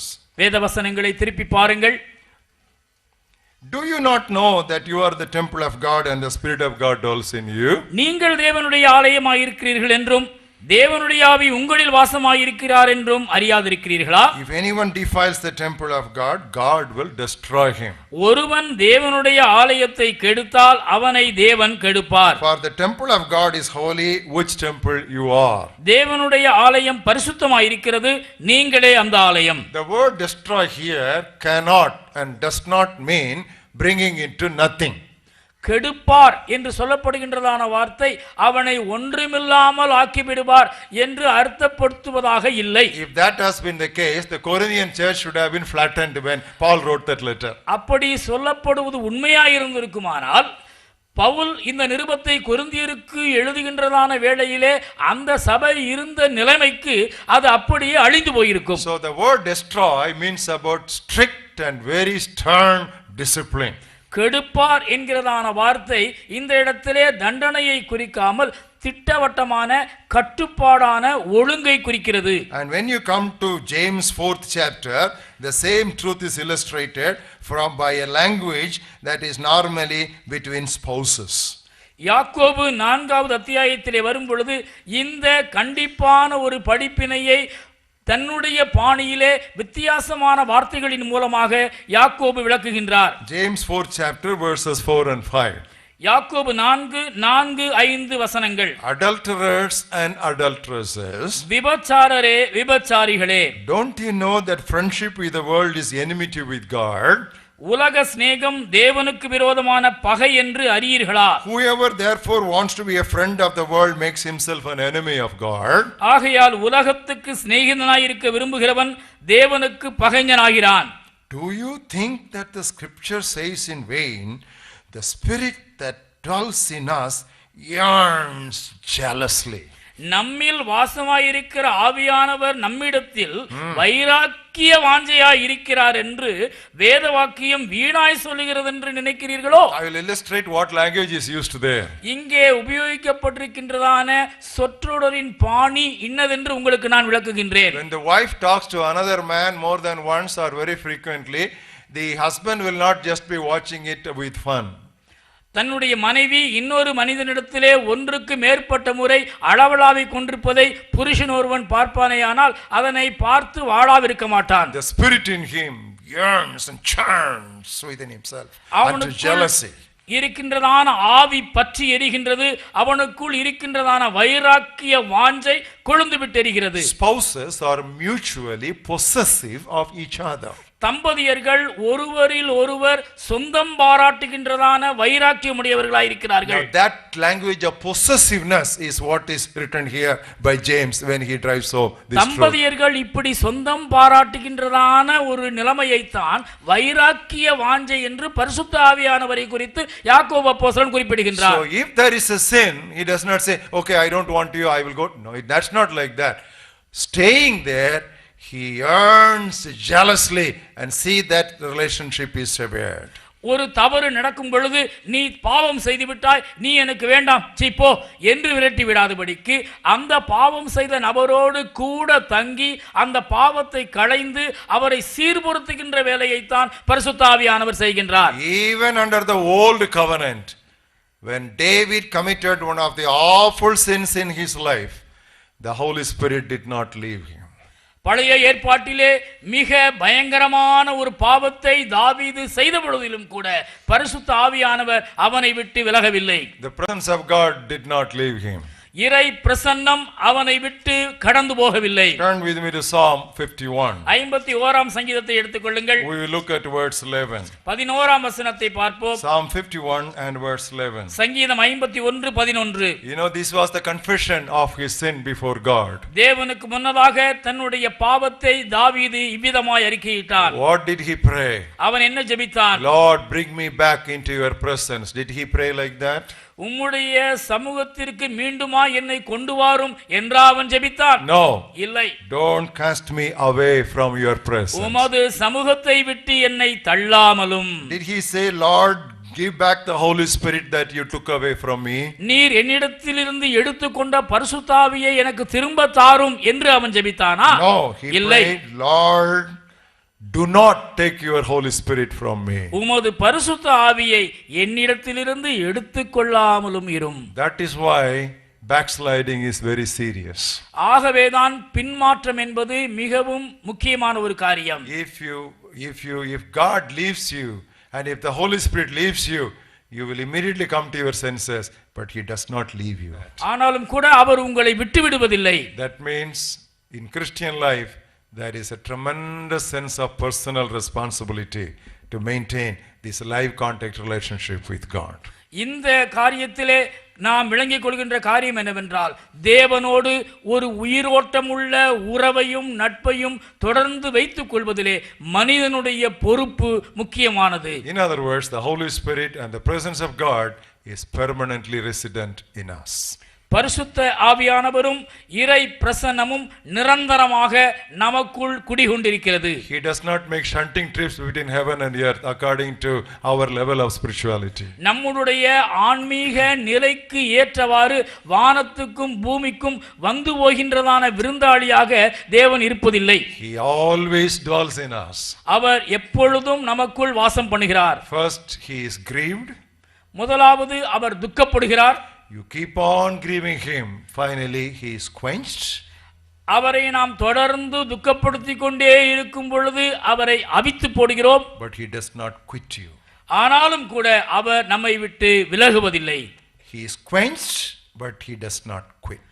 அவரை அவித்து போடுவது உண்மைதான், இருந்தாலும் கூட அவர் நம்மை விட்டு விலகுவதில்லை. Thank God for his love and his compassion. அவருடைய மனதுருக்கத்திற்காகவும் அன்பிற்காகவும் அவருக்கு நாம் நன்றி சொல்லுவோம். Praise God for that wonderful thing that he has given us through the Holy Spirit, so we will have the presence of God always in us. நம்மிலே இந்த இறை பிரசன்னம் என்றும் நின்று நிலைக்கும்படியாக பரிசுத்த ஆவியானவர் மூலமாக அவர் அருளுகின்ற இரக்கத்திற்காக அவருக்கு நன்றி செலுத்துவோம். While we praise God for that privilege, we should also equally realize our responsibility that goes with it. இந்த ஸ்லாக்கியத்திற்காக ஆண்டவரை துதிக்கின்ற அதே வேளையிலே இந்த உறவை தக்க வைத்துக் கொள்வதிலே நம்முடைய மனித பொறுப்பையும் நாம் நன்றாக நிதானித்து So பார்ப்போம். here we are balancing one truth with the other truth. இங்கே ஒரு சத்தியத்தை மற்றொரு சத்தியத்தோடு நாம் சமநிலைப்படுத்தி பார்க்கின்றோம். That takes us to the fourth fact about the presence of God. இதன் மூலமாக நாம் இறை பிரசன்னத்தை குறித்த நான்காவது உண்மைக்கு கடந்து செல்கின்றோம். We do not need to invite God into our midst. நம் மத்தியில் பிரசன்னமாய் இருக்கும்படி நாம் அவரை அழைக்க வேண்டிய அவசியமில்லை. Once again, மீண்டுமாய் சொல்கிறேன். I know a lot of things, the practices in Christendom will be shaken up if this truth will be restored.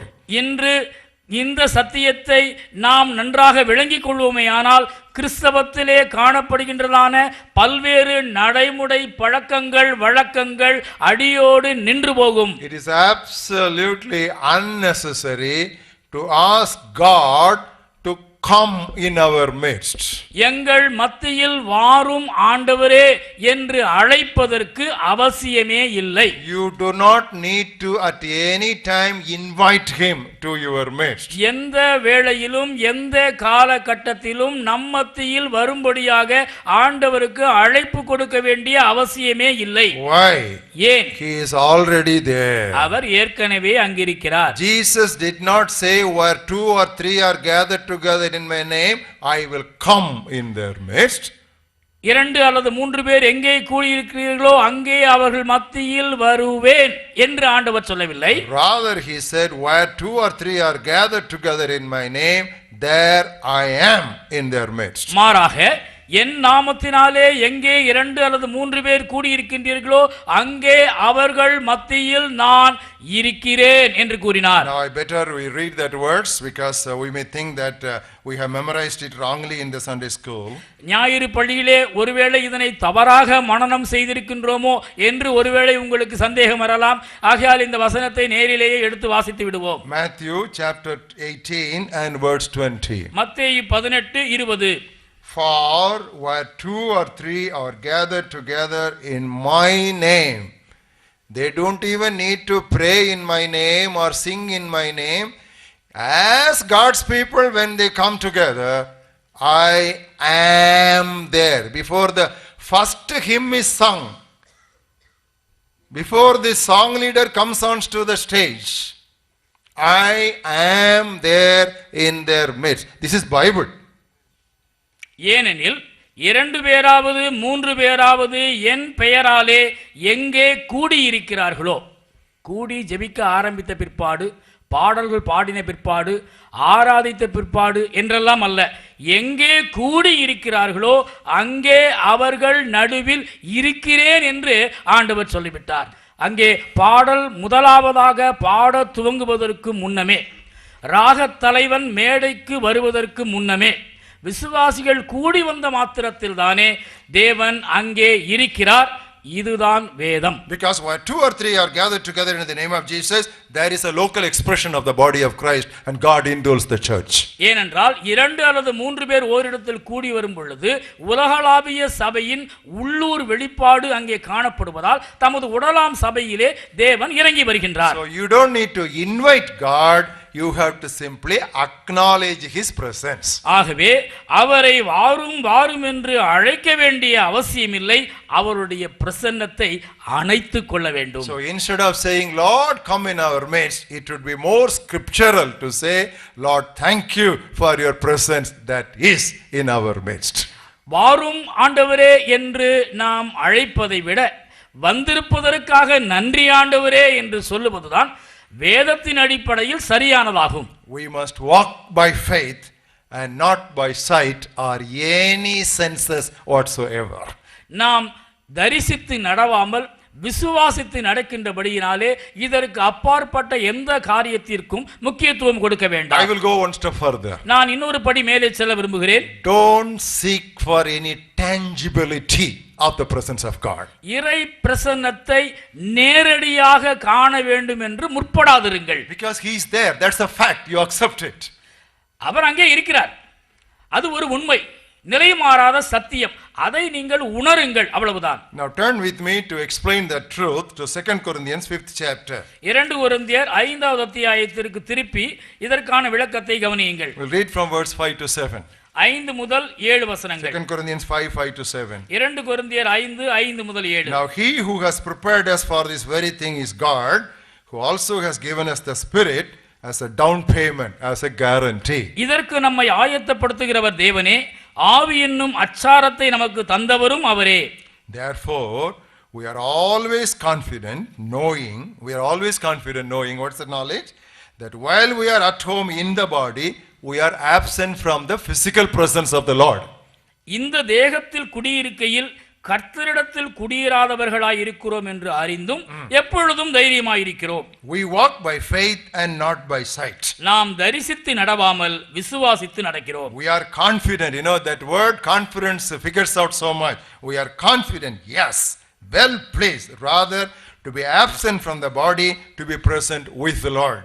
8ஆம் வசனம், நாம் தைரியமாகவே இருந்து இந்த தேகத்தை விட்டு குடிபோகவும் கர்த்தரிடத்தில் குடியிருக்கவும் அதிகமாய் விரும்புகிறோம். What does it mean? இதனுடைய பொருள் என்ன? Today be satisfied with the spiritual presence of God and don't try to do anything to get into the tangible presence of God which is up there. இன்று தேவனுடைய ஆவிக்குரிய பிரசன்னத்தினாலே திருப்தி அடையுங்கள். பிறகு அவரை நேர்முகமாய் தரிசிக்கின்ற நாளிலே அவரை நேர்முகமாய் பார்த்துக் கொள்ளலாம். Because now we are in the body, now we don't have the literal presence of God with us. நாம் இப்பொழுது உலக பிரகாரமான உடலிலே இருக்கின்றோம். ஆகையால் நம்மத்தியிலே தேவனுடைய நேர்முக தரிசனம் இல்லை. But we have the Spirit of God given to us as a guarantee. ஆவியானவர் நமக்கு அச்சாரமாக கொடுக்கப்பட்டுள்ளார். So that guarantee is there. The Holy Spirit is indwelling us. பரிசுத்த ஆவியானவர் நமக்குள் வாசம் பண்ணி அந்த அச்சாரத்தை நமக்கு தந்துள்ளார். So until we leave this body and go to that literal presence of God in the heaven of heavens, be satisfied with the spiritual presence of God supplied and guaranteed by the Holy Spirit, and don't seek for anything else and get into deception. இந்த உலகத்திலே நாம் குடியிருக்கின்ற இந்த உடலிலே பரிசுத்த ஆவியானவர் நமக்கு தந்திருக்கின்ற ஆவிக்குரிய அச்சாரத்தின்படியே தேவனுடைய பிரசன்னத்தை ஆவிக்குரிய ரீதியிலே தரிசிப்பதிலே நாம் திருப்தி அடைவோம். நாம் வானாதி வானங்களும் கொள்ளாத அவர் வாசம் செய்கின்ற அந்த இடத்திற்கு பின்னாளிலே போகும் பொழுது நேர்முக தரிசனத்தினாலே நாம் திருப்தியாவோம். But there is a misinterpretation that is going on, as if with our pleading and with our doing this and that, we try to bring down God in our midst. Now that is not biblically taught. ஆனால் நாம் கெஞ்சி கூத்தாடுவதினாலே திரும்ப திரும்ப வேண்டுவதினாலே தேவனுடைய நேர்முக பிரசன்னத்தை கீழே கொண்டு வந்து விடலாம் என்று ஒரு உபதேசம் இந்த நாட்களிலே பரவலாக பேசப்படுகிறது. And that is walking by feeling. It is not walking by faith. இது தரிசித்து நடப்பதற்கு ஒப்பாய் இருக்கிறது, விசுவாசித்து நடப்பதற்கு ஒப்பாய் இல்லை. I want to give a simple truth which I have been teaching students in all hallows and sosos for many years. வாலிபர் விண்ணோலி முகாம்களிலும் மாணவர் மலர்ச்சி முகாம்களிலும் பல நிகழ்ச்சிகளிலே இளைஞர்களுக்கு நான் சொன்ன ஒரு காரியத்தை உங்களுக்கு சொல்ல விரும்புகின்றேன். First, fact. முதலாவது சத்தியம். Second, faith. இரண்டாவது விசுவாசம். Third and only third, feelings. மூன்றாவது மூன்றாம் தரமானது உணர்ச்சிகள். First, it is fact. முதலாவது உண்மை. What God said, that is true.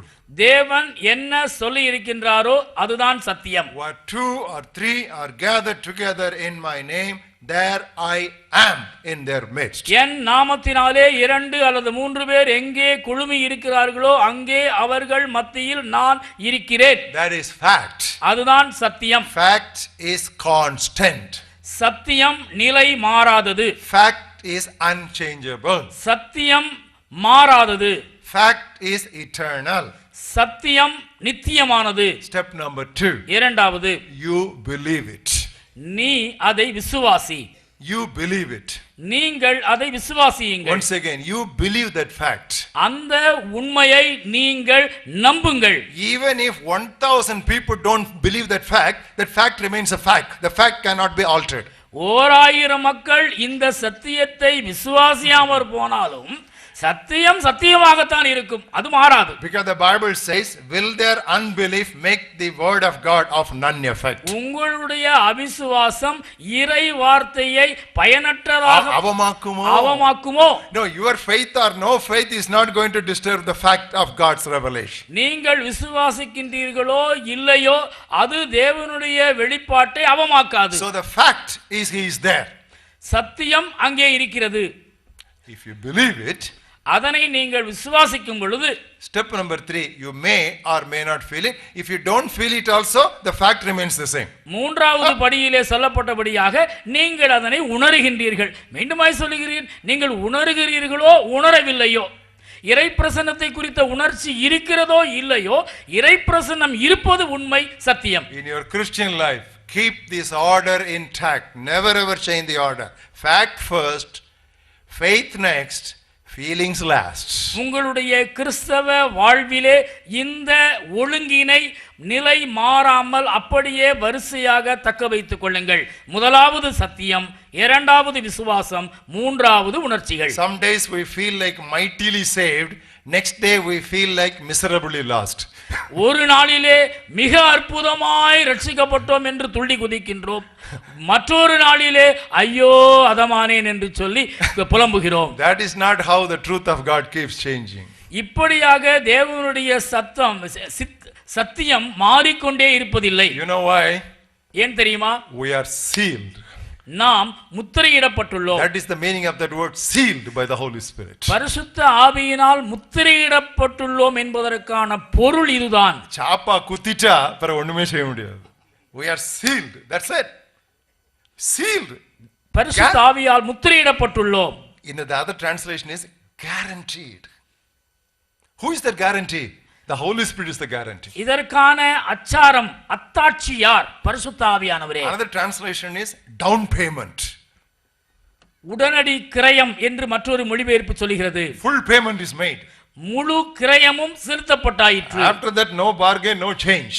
முழு விலையும் செலுத்தப்பட்ட பிற்பாடு பொருளினுடைய சொந்தக்காரர் வாங்கியவர்தான். So the Holy Spirit is the guarantee. He is the down payment. He is the seal. பரிசுத்த ஆவியானவரே முழு கிரயத்தை நமக்காக செலுத்தி இருக்கின்றார். நம் மீது முத்திரை குத்தி இருப்பவரும் அவர்தான், நமக்கு அச்சாரத்தை தருகிறவரும் அவர்தான். I want to move a little bit further in the same truth that I am talking. இதே சத்தியத்திலே நான் இன்னும் ஒரு படி மேலே செல்ல விரும்புகின்றேன். Strictly speaking, God does not come to us, we go to him. சரியாக சொல்ல வேண்டுமானால் தேவன் நம்மிடம் வருவதில்லை, நாம் தான் அவரிடம் சேர்கின்றோம். Now I can give you lots of scripture references, but for sample I will give you a few of them. அநேக வசனங்கள் நான் சொல்லுகின்ற சத்தியத்திற்கு ஆதாரமாக இருக்கின்றன, ஆனால் எடுத்துக்காட்டாக ஒன்றிரண்டை மட்டும் நான் சொல்லுகின்றேன். Turn with me in the book of Hebrews, எபிரேயர் நிருபம் 4th chapter, 4ஆம் அத்தியாயம் 16th words. 16வது வசனம். Let us therefore come boldly to the throne of grace, that we might obtain mercy and find grace to help in time of need. Encircle the word come. Let us come. ஆதலால் இரக்கத்தை பெறவும் ஏற்ற சமயத்தில் சகாயம் செய்யும் கிருபையை அடையவும் தைரியமாய் கிருபாசன தண்டையிலே நாம் சேர கடவோம். Let us come. நாம் சேர கடவோம் என்ற வார்த்தையை அடிக்கோடிட்டுக் கொள்ளுங்கள். Let us go to his throne of grace. நாம் அவருடைய கிருபாசன தண்டையிலே சேருவோம். Hebrews 6th chapter, எபிரேயர் 6வது அத்தியாயம் verses 19 and 20. 19-20 வசனங்கள். This hope we have as an anchor of the soul, both sure and steadfast, which enters the presence behind the veil. Here is the language of the Old Testament, where the forerunner has entered for us. அந்த நம்பிக்கை நமக்கு நிலையும் உறுதியும் திரைக்குள்ளாக போகிறதுமான ஆத்தும நங்கூரமாயிருக்கிறது. நமக்கு முன்னோடினவராகிய இயேசு மெல்கிசேதேக்கின் முறைமையின்படி நித்திய பிரதான ஆசாரியராய் நமக்காக அந்த திரைக்குள் நுழைந்திருக்கிறார். He is our forerunner and we are his followers. He did not enter for himself, he entered for us. அவர் நம்முடைய முன்னோடி, நாம் அவருடைய பின்னோடிகள். அவர் தனியாக அங்கே நுழையவில்லை, தனக்காக நுழையவில்லை, நாம் அவரை பின்தொடரும்படியாக நுழைந்திருக்கின்றார். 10th chapter, 10வது அத்தியாயம் verses 19 to 22. 19 முதல் 22 வசனங்கள். Therefore, brothers, having boldness to enter the holiest by the blood of Jesus, by a new and living way which he consecrated for us, through the veil that is his flesh, and having a high priest over the house of God, let us draw near with a true heart in full assurance of faith. ஆகையால் சகோதரரே, நாம் பரிசுத்த ஸ்தலத்தில் நுழைவதற்கு இயேசுவானவர் தமது மாம்சமாகிய திரையின் வழியாய் புதிதும் ஜீவனுமான மார்க்கத்தை நமக்கு உண்டு பண்ணினபடியால் அந்த மார்க்கத்தின் வழியாய் நுழைவதற்கு அவருடைய இரத்தத்தினாலே நமக்கு தைரியம் உண்டாயிருக்கிறபடியினாலும் தேவனுடைய வீட்டின் மேல் அதிகாரியான மகா ஆசாரியர் நமக்கு ஒருவர் இருக்கிறபடியினாலும் துர்மனசாட்சி நீங்க தெளிக்கப்பட்ட இருதயம் உள்ளவர்களாயும் சுத்த தண்ணீரால் கழுவப்பட்ட உடல் உள்ளவர்களாயும் உண்மையுள்ள இருதயத்தோடும் விசுவாசத்தின் பூரண நிச்சயத்தோடும் நாம் சேர கடவோம். On the basis of all that we have seen from the Bible, especially in the New Testament today, even the book of Hebrews, which was addressed to the Hebrew believers of the first century who had just come away from Jewishness and Hebrew culture and Hebrew practice, we establish the fact that we do not invite God in our midst, we simply acknowledge his presence in our gatherings. இதுவரை நாம் தியானித்த பரிசுத்த வசனங்களின் அடிப்படையிலே, குறிப்பாக புதிய ஏற்பாட்டின் நிழலிலே நாம் வாசித்த வசனங்களின் பின்னணியிலே, அதிலும் குறிப்பாக எபிரேய நிருபத்திலே எபிரேய விசுவாசிகளுக்கென்று எழுதப்பட்டதான காரியத்திலே நாம் பார்த்த வசனத்தின் அடிப்படையிலே நாம் கண்டுகொள்கின்றதான சத்தியம் என்னவென்றால், நம் மத்தியில் வருவதற்கு தேவனை நாம் அழைக்க வேண்டிய அவசியமில்லை, அவர் நம்மிடத்தில் வருவதும் இல்லை, மாறாக நாம் அவரிடத்தில் கிட்டி சேருகிறோம். Now when we take this truth, a lot of our choruses and a lot of our songs need to be redone. இப்படி இந்த சத்தியத்தை நன்றாக நாம் விளங்கிக் கொள்ளும் பொழுது ஏற்கனவே நாம் பாடிக்கொண்டிருக்கின்ற பல பாடல்கள் பல்லவிகள் மாற்றி எழுதப்பட வேண்டிய அவசியத்திற்குள்ளாகின்றன. We are more accustomed to the songs than to the scriptures. நாம் அநேக நேரங்களிலே பாடல்களிலே லயித்து போகின்றோமே ஒழிய வசனங்களிலே நாம் லயித்து போவதில்லை. Now I am not totally condemning all those songs which have really blessed us over the centuries. நூற்றாண்டுகளாக நம்மை ஆசீர்வதித்த இந்த பாடல்களை நான் கண்டனம் செய்ய விரும்பவில்லை. But the scripture should not be studied in the light of the songs, but songs must be examined in the light of the scriptures. ஆனால் நான் சொல்ல விரும்புகிறது என்னவென்றால், பாடல்களின் வெளிச்சத்தில் வசனங்களை நாம் பார்க்க கூடாது, வசனத்தின் வெளிச்சத்தில் தான் பாடல்கள் இயற்றப்பட வேண்டும், பாடப்பட வேண்டும். In the beginning was not the song, in the beginning was the word. ஆதியிலே பாடல் இல்லை, வார்த்தை தான் இருந்தது. Songs get their authority from the word does not get that authority from the songs. பாடல்கள் தங்களது அதிகாரத்தை வார்த்தையினின்று பெற்றுக்கொள்கின்றனவே ஒழிய வார்த்தை தனது அதிகாரத்தை பாடல்களிலிருந்து ஒரு காலம் பெற முடியாது. So when you happen to compose some songs, keep the biblical things in mind. That is why I have told even in the first seminar that any song composer, he may be an expert in composition and in rhyming and in tunes, in everything, he may be very good. But after he has composed this song, he must sit with solid, seasoned Bible teachers to verify the doctrinal correctness of his song. If that is not done, we will create lot of confusion because of the attractiveness of certain light music in Christian singing. நீங்கள் பாடல் எழுத முற்படும் பொழுது, பாடல் இயற்ற உட்காரும் பொழுது இந்த கருத்தினை மனதிற்கொண்டு வேத வசனத்தினுடைய வெளிச்சத்திலே பாடல்களை இயற்றுங்கள். இதனை மனதில் கொண்டுதான் சென்ற கருத்தரங்கிலே நான் தெளிவாக கூறினேன்.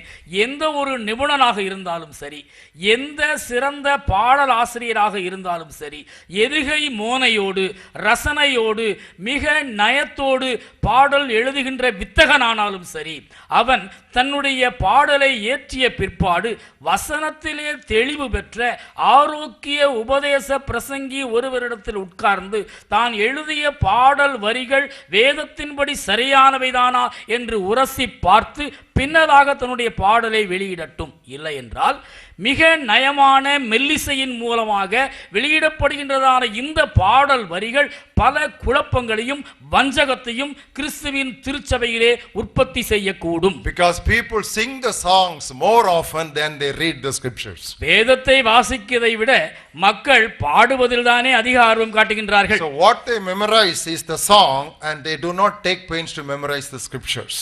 அவர்கள் பாடல்களை இயல்பாக மனப்பாடம் செய்து விடுகின்றார்கள், ஆனால் வசனத்தை மனப்பாடம் செய்ய திணறுகிறார்கள். So in course of time songs teaches doctrine rather than songs are tested by doctrine. இப்படி போகின்ற போக்கிலே பாடல் வரிகள் தான் அவர்களுக்கு உபதேசமாக மாறிவிடுகின்றனவே ஒழிய இந்த பாடல் வரிகள் பரிசுத்த வேத எழுத்துக்களால் பரீட்சிக்கப்பட்டவையா என்று உரசி பார்க்கப்படுவதில்லை. Now if you feel shaken in some of your thinking, don't worry, you will be stabilized. நீங்கள் எங்கேயோ ஆட்டம் காண்பது போல உணர்வீர்கள் என்றால் கவலைப்படாதிருங்கள், நீங்கள் நிலைநிறுத்தப்படுவீர்கள். Because everything that can be shaken must be shaken, so that which cannot be shaken must alone remain.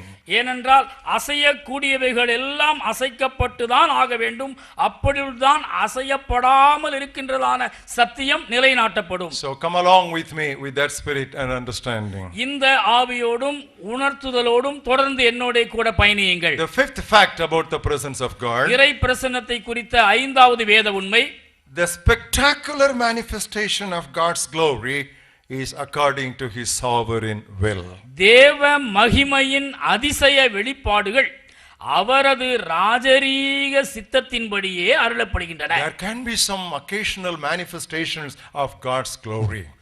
இறை மாட்சியின் அதிசய வெளிப்பாடுகள் அவ்வப்பொழுது காணப்படலாம். They may be very spectacular in nature. அவைகள் இயல்பாக பார்ப்பதற்கு அசாதாரணமானவையாய் தோன்றலாம். But we should understand they are according to the sovereign will of God. ஆனால் நன்றாக விளங்கிக் கொள்ளுங்கள், இவைகளெல்லாம் தேவனுடைய அனாதி தீர்மானத்தின்படி அருளப்படுகிறது. It is not because the 120 priests they started singing the Shekinah glory descended, the Shekinah glory descended because God wanted to manifest his glory. 120 ஆசாரியர்கள் ஏகோபித்து இசைத்தபடியினாலே ஷெக்கீனா மகிமை ஆலயத்தில் வந்து இறங்கவில்லை. தேவன் தம்முடைய திரு பிரசன்னத்தை வெளிப்படுத்த சித்தம் கொண்டபடியினாலே அங்கே ஷெக்கீனா மகிமை ஆலயத்தை நிரப்பிற்று. Afterwards 1200 people have been shouting in several places, but that Shekinah glory did not descend. அதன் பிற்பாடு 1200 பேர் ஆங்காங்கே அவர்கள் துதித்தார்கள், சப்தமிட்டார்கள், அங்கெல்லாம் ஷெக்கீனா மகிமை இறங்கவில்லையே. And what happened on the day of Pentecost was a historical event in the dispensation of God. தேவனுடைய புதிய யுகத்திலே சரித்திரம் படைத்த அந்த பெந்தேகோஸ்தே நாளிலே என்ன நடந்தது? Now that is a historical event. அது ஒரு சரித்திர நிகழ்வு. That was a manifestation of God's glory in an unusual way.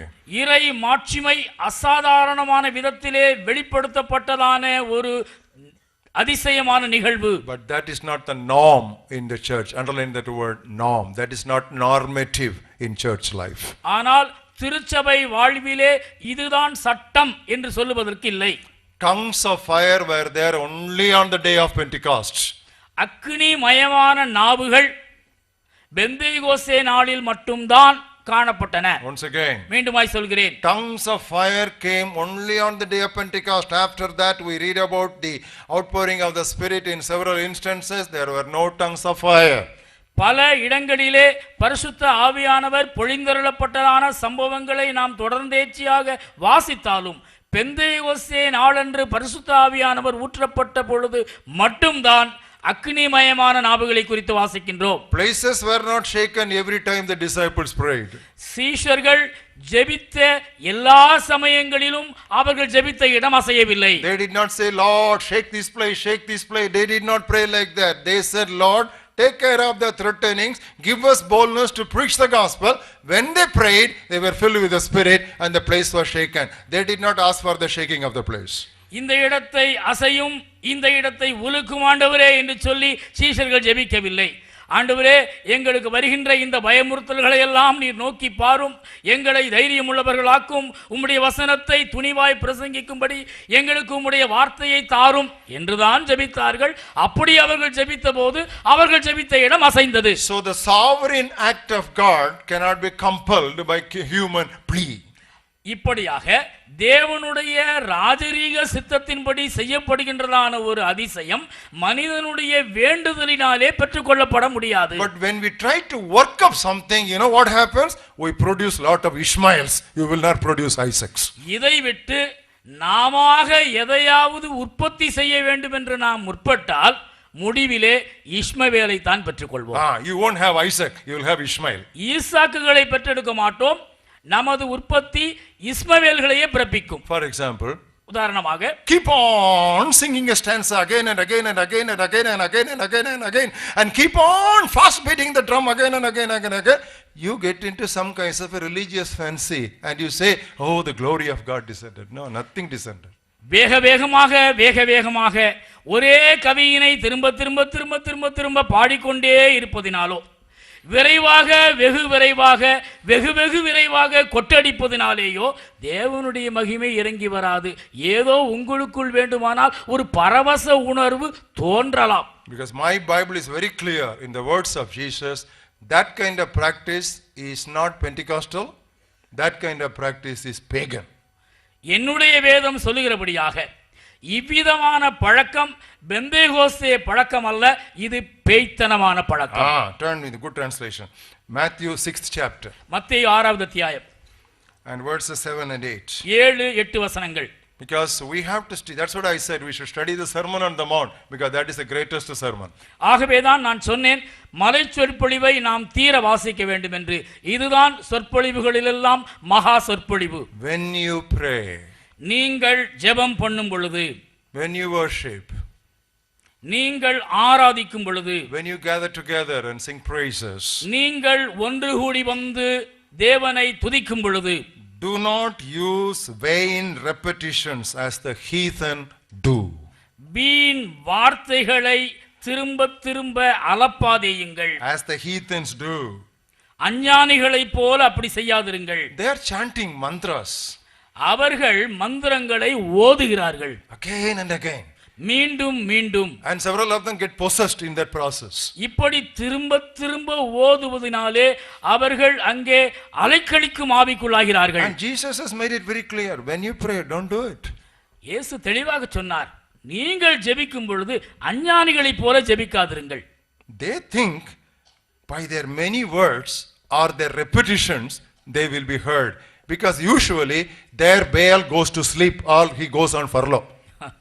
அவர்கள் அதிக வசனிப்பினாலே அல்லது திரும்ப திரும்ப சொல்லுவதினாலே தங்கள் ஜெபம் கேட்கப்படும் என்று நினைக்கின்றார்கள். அப்படி செய்யவில்லை என்றால் அவர்கள் ஆராதிக்கின்றதான பாகால் தூங்க போய்விடுவான் அல்லது உலாத்த போய்விடுவான். வெளிநாட்டு போயிருப்பார். So you keep crying, keep on shouting aloud. வெளியே போயிருக்கின்றவரை அழைக்கும்படியாக தொடர்ந்து கூப்பிட்டு கொண்டே இருங்கள். இது பாகாலத்துவம். And verse 8. 8வது வசனம், do not be like them. அவர்களைப் போல நீங்கள் செய்யாதிருங்கள். When you have a worship service, there should be no similarity between your service and the pagan worship. உங்களுடைய ஆராதனை முறைமைக்கும் அஞ்ஞானிகளுடைய ஆராதனை முறைமைக்கும் எந்தவித ஒற்றுமையும் இருக்க கூடாது. Your Father knows that you need these things even before you ask him. உங்கள் பிதாவை நோக்கி நீங்கள் வேண்டிக் கொள்ளுகிறதற்கு முன்னமே உங்களுக்கு இன்னது தேவை என்று அவர் அறிந்திருக்கிறார். Don't beat him. தாரும் தாரும் தாரும் தாரும் தாரும். No need. ஆண்டவருக்கு வலிக்கிற மாதிரி அப்படி தட்டிக்கிட்டே இருக்காதீங்க. It is not necessary. அது அவசியம் இல்லை. Now that is paganism. That is அது not Pentecostalism. அஞ்ஞான மார்க்கம். அது பெந்தேகோஸ்தே அல்ல. Now friends, I would like to take the words of Jesus literally, because Jesus Christ spoke to common people, to the multitudes. This was his first sermon. So we should just take them as it is on face value. இயேசு கிறிஸ்து பேசிய அந்த வார்த்தைகளை எழுத்துப்பூர்வமாக அப்படியே நான் எடுத்துக்கொள்கின்றேன். ஏனென்றால் இயேசு கிறிஸ்து இந்த சொற்பொழிவை பொதுமக்களுக்கு திரள் கூட்ட மக்களுக்கு தான் பேசினார். அதனை அப்படியே எடுத்துக்கொள்வதுதான் சாலச் சிறந்தது. You can ask God, oh Lord, manifest your glory in our midst. We have gathered and we are your people. We want your glory to be manifested and revealed in a greater way, in an unusual way in our midst. You can pray like that. Instead, you don't need to be shouting, glory, glory, glory, glory, glory, glory. No need. That's paganism. ஆண்டவரே, உம்முடைய நாமத்திலே கூடி வந்திருக்கின்றோம், உம்முடைய பிள்ளைகளாய் நாங்கள் ஐக்கியப்பட்டிருக்கின்றோம். நீர் உம்முடைய மகிமையை எங்களிடத்திலே வெளிக்காட்டும், அசாதாரணமான விதத்திலே உம்முடைய திருப்பிரசன்னத்தை நாங்கள் உணரும்படி செய்யும் என்று ஜெபிப்பதிலே தவறு இல்லை. ஆனால் இந்த மகிமைக்காக மகிமை மகிமை மகிமை மகிமை என்று வாய்க்கிழிய கதறுவது அவசியம் இல்லை. அது அஞ்ஞான மார்க்கம். Fire, fire, fire, fire coming, fire coming, fire coming, fire. That preacher keeps on shouting. He will not stop until people act something. அக்கினி அக்கினி அக்கினி அக்கினி அக்கினி இறங்குகிறது என்று அந்த பிரசங்கியார் கூவிக்கொண்டே இருப்பார். மக்கள் அவருக்கு பதிலாக கூச்சல் போடுகின்ற வரை அவர் தன்னுடைய கூக்குரலை நிறுத்த மாட்டார். What a translation. You see, this is what is happening. It's very common. I'm very sorry. No, I'm not putting it subjectively. I'm giving an objective approach to this truth. இதுதானே நம்மை சுற்றி நடந்து கொண்டிருக்கின்றது. நான் யாரையும் குறிப்பாய் வைத்து பேசுகிறேன் என்று நினைக்காதிருங்கள். நான் பொருள் தொடர்பாக பேசுகின்றேன். சத்தியம், சத்தியத்தின் அடிப்படையிலே என்ன நடந்து கொண்டிருக்கிறது என்று நாம் நிதானிக்கின்றோம். And when I make that word fire, I want to just make a reference to the baptism of fire. அக்கினி என்று சொல்லும் பொழுது அக்கினி அபிஷேகத்தை குறித்தும் நான் ஒரு வார்த்தை சொல்ல விரும்புகிறேன். This baptism of fire has become a very popular thing among Christians. இன்றைக்கு கிறிஸ்தவத்திலே விலை போகின்ற ஒரு சரக்கு என்னவென்றால் அக்கினி அபிஷேகம். Baptism of fire is not for Christians, it is for non-Christians. கிறிஸ்தவர்களுக்கு இந்த அக்கினி அபிஷேகம் நிச்சயமாக இல்லை. அக்கினி அபிஷேகம் என்பது கிறிஸ்தவர் அல்ல. What did John the Baptist say? யோவான் ஸ்நானகன் என்ன குறிப்பிட்டார்? I baptize you with water. நான் உங்களுக்கு தண்ணீரினால் முழுக்கு கொடுக்கிறேன். To whom was he speaking? யாரிடத்தில் அவர் பேசுகிறார்? He was speaking to a group of both converted and unconverted people, the multitudes. மனம் திரும்பிய மனம் திரும்பாத திரள் கூட்ட மக்களை நோக்கி அவன் பேசுகின்றார். I baptize you with water. நான் உங்களுக்கு தண்ணீரினால் முழுக்கு கொடுக்கிறேன். One mightier than I is coming. என்னிலும் மேலானவர் ஒருவர் வருகிறார். Whose sandals I am not worthy even to loose. அவருடைய காலணியை அவிழ்ப்பதற்கு கூட நான் தகுதி உள்ளவன் அல்ல. He shall baptize you with the Holy Spirit and with fire. அவர் உங்களை பரிசுத்த ஆவியினாலும் அக்கினியினாலும் ஞானஸ்நானம் எடுத்துவார். What is that fire? இந்த அக்கினி என்பது என்ன? John the Baptist immediately answered. யோவான் ஸ்நானகன் உடனடியாக பதில் கொடுக்கின்றார். He has a fan in his hand. தன்னுடைய கையிலே அவர் தூற்றுக்கூடையை வைத்திருக்கின்றார். Thoroughly he will purge his floor. அவர் தரையை சுத்தமாக கூட்டுவார். All the good grains he will gather to the barn. அவர் தானியங்களை அவர் களஞ்சியத்திலே சேர்ப்பார். But the chaff he will baptize with fire. He will burn them with unquenchable fire. விடப்பட்ட பதரையோ அக்கினியினால் அபிஷேகிப்பார். If you want to understand the meaning of baptism of fire, you should not go beyond what John the Baptist explained there itself. அக்கினி அபிஷேகத்தை குறித்து நீங்கள் நன்றாக விளங்கிக் கொள்ள வேண்டுமானால் யோவான் ஸ்நானகன் குறிப்பிட்ட அந்த விளக்கத்தை தாண்டி எங்கேயும் போகக்கூடாது. Because he is the one who gave that explanation even in his very talk. அக்கினி அபிஷேகத்தை குறித்து குறிப்பிட்டதே இந்த யோவான் ஸ்நானகன் தானே. And he said another thing also. இன்னொரு காரியத்தையும் அவர் குறிப்பிட்டார். Even before talking about this. இந்த காரியத்தை சொல்வதற்கு முன்னமாகவே அவர் அதை சொன்னார். Axe is laid at the root of every tree. கோடரியானது மரங்களின் வேரருகே வைக்கப்பட்டுள்ளது. And every tree that does not bring forth fruit shall be cut down and baptized with fire. கனி கொடாத மரம் எதுவோ அந்த மரமெல்லாம் வெட்டப்பட்டு அக்கினி அபிஷேகத்திற்கு உட்படுத்தப்படும். How is it? எப்படி இருக்கு? That's the simple truth. இதுதான் எளிமையான உண்மை. I am not twisting it. நான் இதனை திருக்கவில்லை. But that's what he said. அதைத்தான் அவர் அப்படி சொன்னார். He said very clearly. He gave the explanation. மிக தெளிவாக கோனார் விளக்கவுரையோடு கூறியிருக்கின்றார். But anyway, we have to thank God for the Konar விளக்கவுரை. Konar துணையா இருப்பதற்காக நாம் ஆண்டவருக்கு நன்றி செலுத்த வேண்டும். Without Konar விளக்கவுரை, most of us would not have passed in Tamil. Konar நமக்கு துணை இல்லை என்றால் நாம் எங்கே ஈடேறுவது? So addressing the multitude of the mixed multitude, grain and chaff, he said, he shall baptize you with Holy Spirit and fire.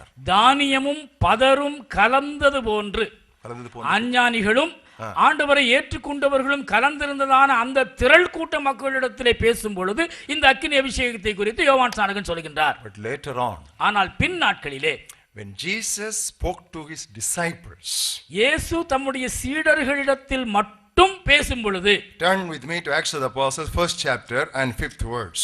என்ன கூறினார் என்று அப்போஸ்தலர் 1:5 எடுத்து பாருங்கள். Very carefully he left out that fire. மிக கவனமாக அக்கினி என்கிற வார்த்தையை அவர் விட்டு சொல்வதை கவனியுங்கள். Verse 5. 5ஆம் வசனம். Here he was talking to the disciples. இங்கே குழுமி இருப்பது அவருடைய சீடர்கள் மட்டும்தான். They are not chaff. They don't want baptism of fire. அவர்கள் பதரல்ல, அவர்களுக்கு தேவை அக்கினி அபிஷேகமும் அல்ல. They were grains. அவர்கள் தானியங்கள். And what did he say? அவர்களிடத்தில் அவர் என்ன சொன்னார்? John truly baptized with water. 1:5. தமிழிலே 4வது வசனம். யோவான் நீரினாலே ஞானஸ்நானம் கொடுத்தான். But you shall be baptized with the Holy Spirit. நீங்கள் சில நாட்களுக்குள்ளே பரிசுத்த ஆவியினாலே ஞானஸ்நானம் பெறுவீர்கள். Deliberately he left out that word fire here. பகிரங்கமாக அக்கினி என்ற வார்த்தையை வேண்டுமென்றே விட்டு அவர் சொல்கிறார். You see, the biblical interpretation is very important. If the Bible is not properly interpreted, there will be lots of confusion in Christendom. வேதத்தை வியாக்கியானம் செய்வது மிக மிக முக்கியம். இந்த வேதத்தை முறைப்படி வியாக்கியானம் செய்யாவிட்டால் குழப்பமும் குளறுபடிகளுமே திருச்சபையில் மிஞ்சும். Immediately somebody will think, oh, God is a consuming fire. உடனே சிலர் சொல்லலாம், தேவன் பட்சிக்கிற அக்கினியா இருக்கிறாரே. Yeah, he is a consuming fire. He does not consume grains, he consumes chaff only. ஆம், அவர் பட்சிக்கின்ற அக்கினிதான். இல்லை என்று யார் சொன்னது? அவர் தானியத்தை பட்சிப்பதில்லை, பதரைத்தான் பட்சிப்பார். Grains he will gather in his barn. தானியங்கள் அவருடைய களஞ்சியத்திலே சேர்க்கப்படும். Anything that is unholy, unrighteous, unacceptable in the sovereign plan and purpose and economy of God, that he burns with fire. தேவனுடைய சித்தத்திற்கு புறம்பாக, தேவனுடைய ஆதீனத்தின் கொள்கைக்கு புறம்பாக காணப்படுகின்ற அசுத்தம், அநீதி, அயோக்கியம் யாவும் பதராக அக்கினியினாலே பஸ்பமாக்கப்படும். There is no doctrine called baptism of fire in the New Testament. It is totally an invention of that physical feeling that people wanted to inject into Christendom. It is paganism. It is not Bible. உடலிலே பரபரப்பையும் ஒரு பரவசத்தையும் அஞ்ஞானிகளைப் போல உருவாக்க வேண்டும் என்று நினைக்கின்றதான சில நூதன ஊழியருடைய கண்டுபிடிப்பு தான் இந்த அக்கினி அபிஷேகம் என்கிற உபதேசமே ஒழிய, மற்றபடி புதிய ஏற்பாட்டிலே அக்கினி அபிஷேகம் என்ற உபதேசத்திற்கு இடமே இல்லை. They were all filled with the Holy Spirit, the Bible says. அவர்கள் எல்லாரும் பரிசுத்த ஆவியினாலே நிரப்பப்பட்டார்கள் என்று வேதம் சொல்கிறது. And the fire, the tongues of fire, that was only occasional, that came only once, and that was just historical event. அப்பொழுது அக்கினிமயமான நாவுகள் அவர்கள் மீது இறங்கியது என்று எழுதப்பட்டதான அந்த வார்த்தை ஒரே ஒரு முறைதான் நிகழ்ந்தது. அந்த சரித்திர நிகழ்வு தவிர வேறு எந்த இடத்திலும் இந்த அக்கினி அனுபவம் குறிப்பிடப்படவே இல்லை. Do not try to work out anything, work up anything, beloved. நீங்களாகவே எந்த ஒரு காரியத்தையும் உற்பத்தி செய்ய வேண்டும் அல்லது உருவாக்க வேண்டும் என்று முயற்சிக்காதிருங்கள். You know why? ஏன் தெரியுமா? That which is born of flesh is flesh.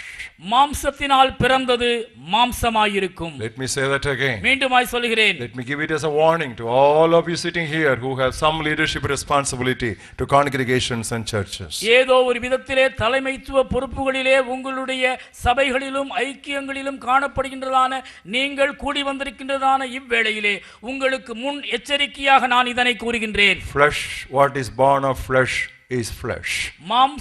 மாம்சத்தை தான் பெற்றெடுக்கும். With all your fleshly enthusiasm, filial feelings, you try to bring up something on your congregation, you will beget only flesh. நீங்கள் உங்களுடைய மாம்சீக எண்ணங்களுக்கு இடம் கொடுத்து உங்களில் உண்டாகின்றதான உணர்ச்சிகளுக்கு உணர்வூட்டி உங்களுடைய ஐக்கியங்களிலே எதையாவது உற்பத்தி செய்ய வேண்டும் என்று விரும்புவீர்களே, ஆனால் மாம்சத்தினால் பிறந்தது மாம்சமாகவே இருக்கும் என்று நன்றாக அறியுங்கள். Turn with me to John's Gospel 3rd chapter where Jesus made that statement. தேவன் இந்த வசனத்தை What Jesus made இயேசு us. கிறிஸ்து இந்த வார்த்தைகளை கூறியதை கவனிக்கும்படியாக யோவான் 3ஆம் அத்தியாயத்திற்கு திருப்புங்கள். Verse 6. 6ஆம் வசனம். That which is born of the flesh is flesh. மாம்சத்தினால் பிறப்பது மாம்சமாயிருக்கும். Any preacher who tries to produce something on the congregation will produce Ishmael. எந்த ஒரு பிரசங்கியாரும் தன் சுயமாக தன் சபையாரிடத்திலே எதையாவது உற்பத்தி செய்ய வேண்டும் என்று முற்படுவாரேயானால் அவருடைய முயற்சி இஸ்மவேலிலேயே முடிவு பெறும். But that which is born of the Spirit is spirit. ஆனால் ஆவியினால் பிறப்பதோ ஆவியாயிருக்கும். Verse 8. 8வது வசனம். The wind blows where it wishes. காற்றானது தனக்கு விருப்பமான இடத்திலே வீசுகிறது. You hear the sound thereof, அதன் சத்தத்தை கேட்கிறாய், but cannot tell where it comes from and where it goes. ஆகிலும் அது இன்ன இடத்திலிருந்து வருகிறதென்றும் இன்ன இடத்துக்கு போகிறதென்றும் உனக்கு தெரியாது. So is everyone born of the Spirit. ஆவியினால் பிறந்தவன் எவனோ அவனும் அப்படியே இருக்கிறான். That's what I told you. The revelation or the manifestation of God's glory is according to the sovereign will of God. It blows where it lives. Where it comes from, where it goes, you don't know. ஆகவேதான் நான் கூறினேன், தேவ மகிமையின் அதிசய வெளிப்பாடுகள் அவரது அனாதி தீர்மானத்தின்படியே அருளப்படுகின்றது. காற்று தனக்கு விருப்பமான இடத்திலே எப்படி வீசுகிறதோ அப்படித்தான் இறை மாட்சிமையும் வெளிப்படுத்தப்படுகிறது. அது இன்ன இடத்திலிருந்து வருகிறதென்றும் இன்ன இடத்துக்கு போகிறதென்றும் நாம் அறிய மாட்டோம். We should just flow with the Spirit and we should not work up anything by our flesh, producing flesh and Ishmaels. ஆவியானவரோடு இசைந்து நாம் அசைய வேண்டுமே ஒழிய நம் விருப்பத்திற்கு ஏற்றாற் போல மாம்சீக ரீதியாக இஸ்மவேல்களை உற்பத்தி செய்யக்கூடாது.